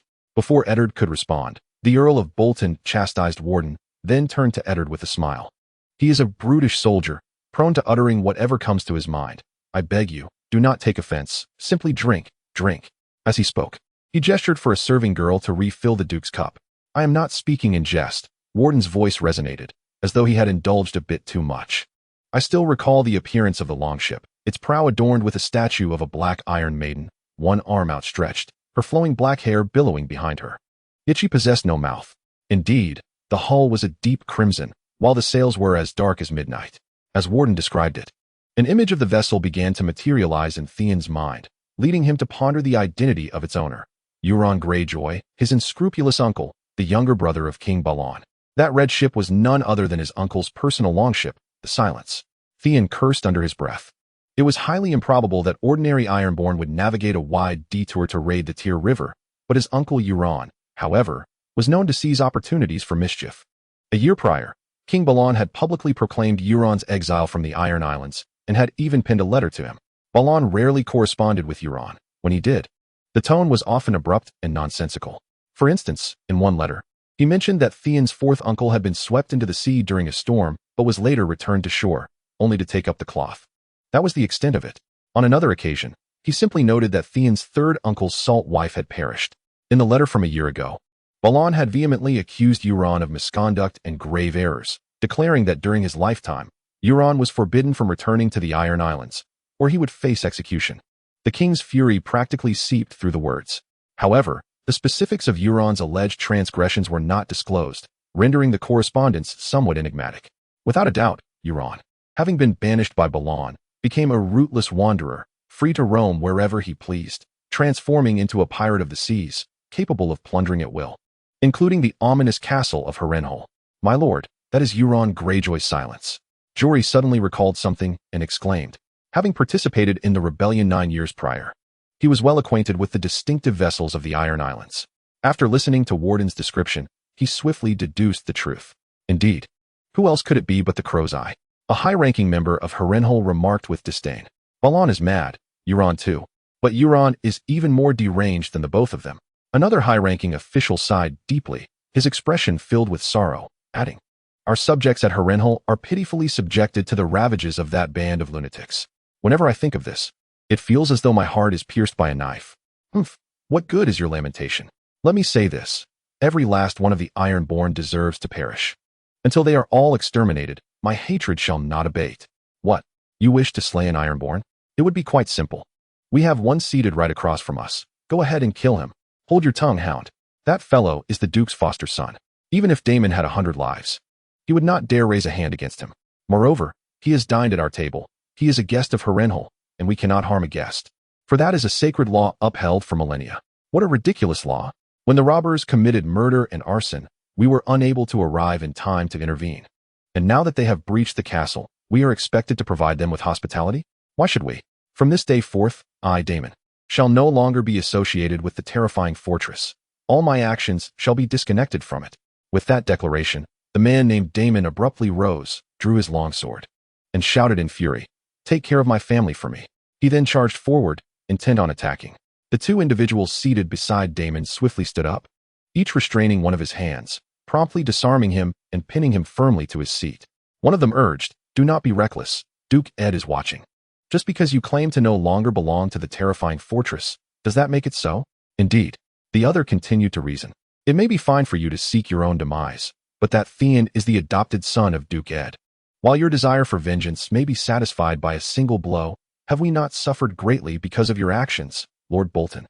The two interjected, persuading him. And although Daemon was initially filled with indignation and struggled fiercely, his gaze fixed on Duke Ed for quite some time before he gradually calmed down. However, his anger had not dissipated. It merely shifted from one end of the long table to the other. A loud thud echoed as someone slammed their hand on the table. Witnessing his father being repeatedly belittled, even having his character questioned, Jon could no longer contain himself. Filled with righteous indignation, he stood up, his chest heaving with emotion, and proclaimed loudly, Lord Stark has always been fair and just. He would never show favoritism based on the identity of a prisoner. Open your eyes and see. Since the Iron Men have breached their oath, Theon shall not leave this castle alive today. With that, he pushed aside his chair and strode to the wall adorned with swords. selecting a greatsword and confidently approaching Duke Ed, respectfully presenting the family's sword with both hands. Duke Ed's mood was somewhat heavy. He harbored complex feelings toward Theon, his adopted son. On one hand, after 9 years of close companionship, he often regarded Theon as his own kin, hoping that this young man could achieve his own glory and embrace a brilliant future. On the other hand, Theon was the key to the Iron Islands, the first heir to King Balon, which meant that although the Iron Islands possessed a formidable iron fleet, Theon was also their potential master. Since the ship burners had destroyed the fleet, the North had lacked naval power for centuries, leaving its long coastline exposed and vulnerable to maritime assaults. Should the Iron Islands rise in rebellion, the rocky coastline of the North, the Cape of Dragons, Bear Island, and Deepwood Motte, these western borders would be the first to suffer incursions from the Iron Men. Furthermore, the royal fleet of the Iron Throne was far too distant from the North. Thus, to avert any potential threats, he must firmly control Theon. These two opposing emotions, one rooted in familial affection and the other in self-interest, rendered Duke Ed's perception of Theon both subtle and complex. Until today's journey on the Weeping River. When he heard the words of redemption for his family spoken by Theon, a sense of solace washed over him. The long-held hopes of many years might finally come to fruition. Perhaps Theon had embarked on a path of honor that rightfully belonged to him, destined to lead the Ironborn of the Iron Islands towards righteousness. In that eventuality, harmony would reign between the Iron Islands and the North, free from strife and warfare. Moreover, the bond between Robb and Theon, akin to that of foster brothers, was inherently amicable, reminiscent of how Duke Eddard naturally reflected upon his own relationship with Robert. However, as they entered the hall of Harrenhal to partake in their midday repast, circumstances took a sudden turn. The upper echelons of Harrenhal vociferously condemned the atrocities committed by the Ironborn, their hostility towards Theon unmistakable. Instinctively, Duke Eddard felt a flicker of doubt. Based on his years of governance, the Weeping River did not appear to bear the scars of recent plunder, suggesting that matters were far more intricate than they seemed.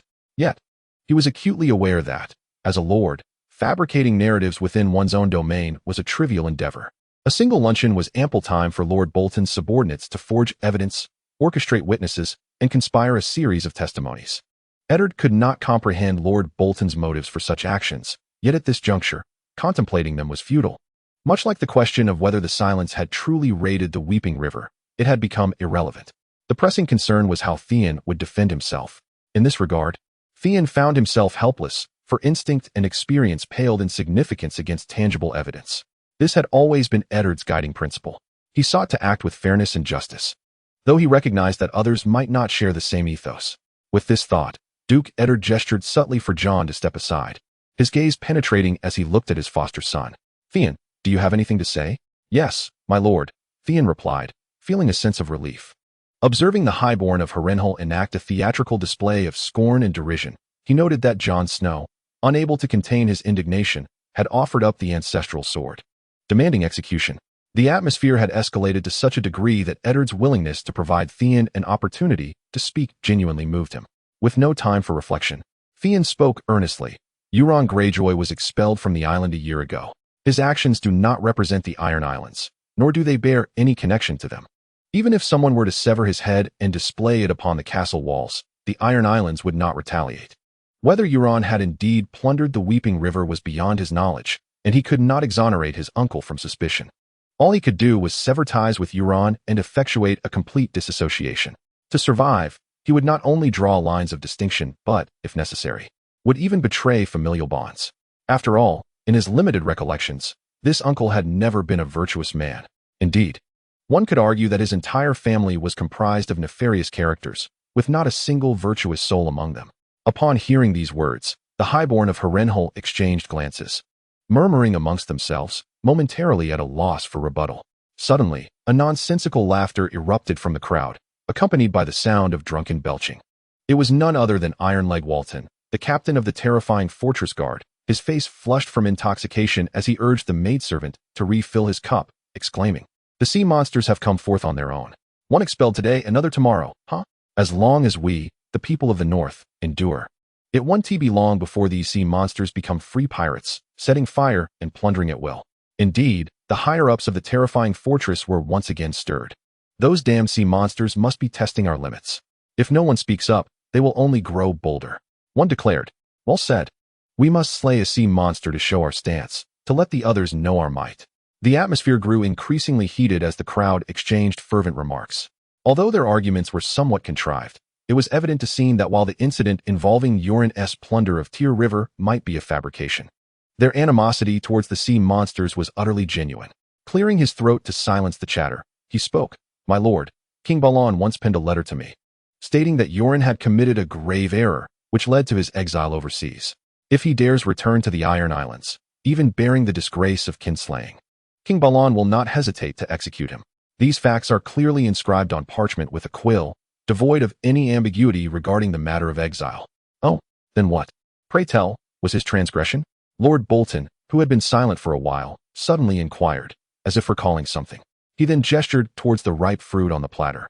Addressing Duke Ed, do sample the dried plums, my lord. They are sweet and delightful, quite beneficial for the digestion. Duke Ed nodded in acknowledgement, courteously responding. Yet, a flicker of curiosity lingered in his heart regarding the exile of Yoren, a matter known to most nobles. Particularly striking was a certain phrase that resonated. In my lifetime, Yoren is forbidden from returning to the Iron Islands. Otherwise, he shall face execution. However, the specific reasons behind Balon's decree were not clarified in the declaration, leaving many perplexed. Scene 2 felt a sense of confusion, as the letter offered no explicit details. Nevertheless, he maintained a polite smile, stating, the letter is kept in my chamber. If you are interested, my lord, you may send a letter to Winterfell. When Ser Lewin receives it, he will arrange for a raven to deliver the letter in its entirety. Lord Bolton offered no reply, continuing to encourage Duke Ed to partake in the meal. Seemingly indifferent to the matter, Ironleg Walton cast a glance at Lord Bolton and exclaimed, why can't you just state the reason directly? Must we go through all this trouble of sending letters back and forth? The others joined in the inquiry. Faced with this, Scene could only offer his conjecture. Yoren likely committed an act that brought shame upon his family, hence the ambiguity in the letter. This reasoning seemed to fall short. Count Bolton seemed to regain his interest, calmly speaking in a voice so soft that all present paused in their actions, attentive to listen. There is a saying among the Ironborn. We come from the sea and shall ultimately return to the sea. If Euron were to commit an unforgivable crime, he should be sentenced to life imprisonment or donned in black garb, sent to the wall to serve his time. Yet releasing him back to the sea would feel less like punishment and more like a reward. The very notion left Theon astounded. We come from the sea and shall ultimately return to the sea. This is a well-known maxim among the folk of the Iron Islands. For the Ironborn are born by the sea and hold it in reverence. The deity they worship, the drowned god, is the spirit of the ocean itself. Newborns on the Iron Islands are often submerged in seawater or doused with it in a brief drowning ceremony, symbolizing the offering of their flesh to the drowned god, so that in death, they may find the palace of their deity. Viewed from this perspective, the Iron Islands serve merely as a temporary abode for the Ironborn, while the sea is their true homeland. As a fervent adherent of the old way, Theon Greyjoy, characteristically capricious and bloodthirsty, would find a life sentence to the dungeons or banished to the wall quite unbearable. Therefore, the command to exile him to the sea seemed tailor-made for him, ostensibly a punishment, yet truly a reward, granting him the freedom to unleash his wild nature without restraint. A reward, indeed, a veritable boon. No, this is a conspiracy, a meticulously crafted scheme by that old bastard Balon, who has sent his younger brother to revive the old way and test the limits of our northern resolve. The North never forgets. We shall vanquish these sea monsters. As Count Bolton's words settled, the upper echelons of the Dreadfort began to voice their opinions, their gazes like arrows, all fixated on Theon, each glare imbued with a sharp chill and naked hostility. Beneath this invisible pressure, Theon felt as though he were ensconced in the eye of a ferocious storm. Surrounded by raging winds and tumultuous clouds, he sensed an unprecedented sense of peril. The debates and disputes on the high platform had already drawn the attention of the guards below Winterfell. Notably, upon witnessing one among the opponent's ranks openly draw a sword, the guards' hearts tightened, and they swiftly vacated their seats to encircle Duke Eddard, before they could act. However, the one who had revealed his weapon was subdued by his own comrades. Yet, the atmosphere did not ease. Rather, it grew more tense and fraught. The guards remained vigilant towards the men of the Dreadfort, while casting disapproving glances at Theon, their hearts brimming with resentment. Influenced by their captain, Jory, they had already deemed it unwise to venture into the Dreadfort, but having arrived, they were determined to behave with utmost caution, lest they provide Count Bolton with an excuse to unleash his wrath. Consequently, due to Theon's various circumstances, Both sides found themselves ensnared in a state of heightened tension. Despite a slight shift in their perception of Theon, they now believed that none of the sea monsters were benevolent, akin to how, during an avalanche, not a single snowflake is innocent. However, they also discerned that the inhabitants of the Terror Fortress were hesitant and did not wish to infringe upon the rights of their guests. As long as Duke Eddard administered justice and executed Theon publicly, the conflict between both parties could be swiftly resolved. The infernal depths. These sea monsters have truly tormented us. Why does the Lord still hesitate? Why not proceed with an open execution? For the love of the gods. The Lord has nurtured Theon for 9 years, surely. There are feelings involved. Yet, emotions cannot be consumed as sustenance. We remain uncertain of our safety in this place. I believe that Lord Bolton would not dare to violate the rights of a guest. It is hard to say. That family is known for their skinning of men. Damned sea monster. If the Lord cannot bring himself to strike a blow, can he not end his own life to preserve the rest of us? It is utterly selfish and disgraceful. The whispers of the guards fell upon Theon's ears, yet he was in no frame of mind to heed them. He was searching for potential flaws in Lord Bolton's words. However, the more he pondered, the more he found merit in Bolton's arguments. King Balon's banishment of Asha to the sea indeed resembled a reward, far from any form of punishment. In pursuit of his ambition to rule, it was conceivable that King Balon would commit such an act. Nevertheless, had he forgotten that his only surviving son was still a hostage in Winterfell? Should Asha gain her freedom and wreak havoc within the 7 kingdoms, King Balon would be unable to safeguard his last remaining lineage. What use would ruling be then? Theon's 2 brothers had perished in the fires of war, leaving only one sister, and there had never been a precedent for a woman to lead the Iron Islands. Thus, the rightful heir was, in fact, Asha. Once the hostage perished and Balon met his end, the Iron Islands would fall into Asha's grasp. The thought nearly provoked a laugh from Theon. A criminal, unpunished, would ultimately inherit lands and titles. It was absurd. What was King Balon truly thinking?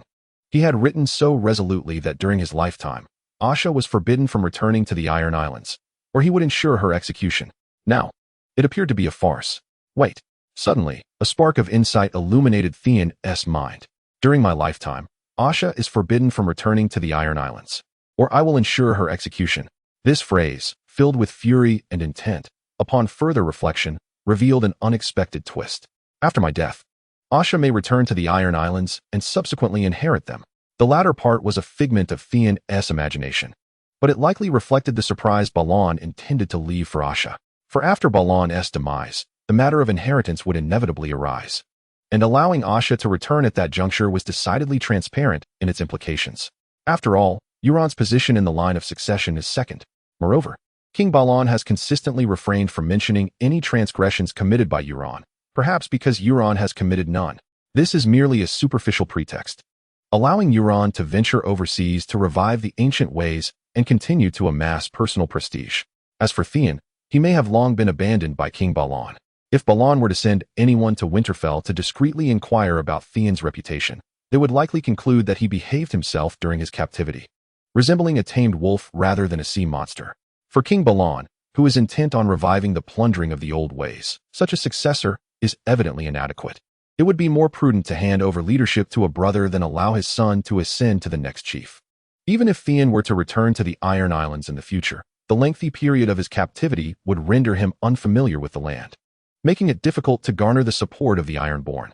In this scenario, the emergence of the widely renowned Euron would undoubtedly make him the focal point of the Iron Islands' aspirations. Even if legally he could not become the leader, usurping Theon would be effortless. Thus, this entire situation is a scheme orchestrated by King Balon and the Crozai Euron. Theon suddenly glimpsed a sliver of hope. If he could share his deductions with others, asserting his innocence in relation to these conspiracies, perhaps he could preserve his life. No, that is not correct. He suddenly realized that if he admitted his innocence, acknowledging himself as a hostage long forsaken by King Balon, he would ultimately become an inconsequential figure. He could be killed or spared at the whim of the crowd. In the charged atmosphere of the Terror Castle, with the Earl of Bolton and the Ironfoot Warden manipulating the situation, this was destined to be a perilous predicament. Theon immediately recalibrated his thoughts, ruminating intensely to find words that could alter the course of events. Jon, gather your wits.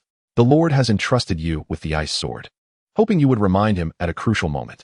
Indeed, this is both your duty and your honor. You must not forsake your responsibilities. Meanwhile, several guards were quietly encouraging Jon. Holding the ancestral sword with both hands, Jon had originally hoped for a public execution of Theon by Duke Eddard, but instead found himself sidelined, awkwardly grasping the massive blade, unsure whether to hold it or set it down. Hearing the guard's words of encouragement, Jon's spirits lifted, and he steadied himself, stepping once more towards Duke Eddard. "Father, the matter has become clear. King Balon has violated his earlier oath, and perhaps a larger conspiracy lurks behind it. We should declare Theon's death sentence in the name of the king, distancing ourselves from the Iron Islands and preparing for any potential conflict." Just as Duke Eddard was about to respond, he saw his eldest son suddenly rise, clearly ready to speak. "Robb, what is your opinion?" he inquired. "I do not agree. Father, Theon is my brother and your foster son. To kill him," Robb glanced at Theon, his tone grave, "would be fratricide. In the realm of Westeros, the act of fratricide is a grave taboo, an unforgivable sin.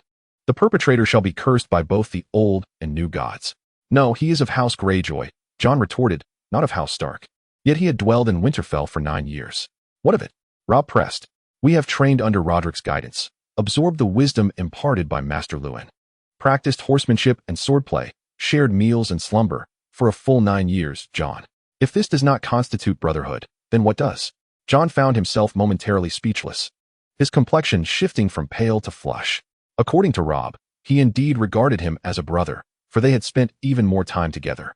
However, he and Robb shared the same father. What then did Theon Greyjoy possess? He bore not a trace of Stark blood. Why should this be? Jon's heart brimmed with confusion and indignation. Could a nobleman devoid of honor truly surpass a bastard imbued with it? Did Robb not fear tarnishing his own honor by associating with a sea creature? Could the bond forged through daily companionship eclipse the ignoble and savage nature of the Greyjoy lineage in Robb's eyes? What had Theon done to earn such unwavering trust from Robb? In a moment of frustration, a multitude of words coalesced into a low curse from Jon's lips, and he suddenly noticed Theon lifting his gaze, as if sensing the venom in his thoughts, his expression oddly attuned to Jon's silent reproach. Could it be? Jon feigned calmness, averting his eyes, pretending all was well, while tumultuous emotions surged within him.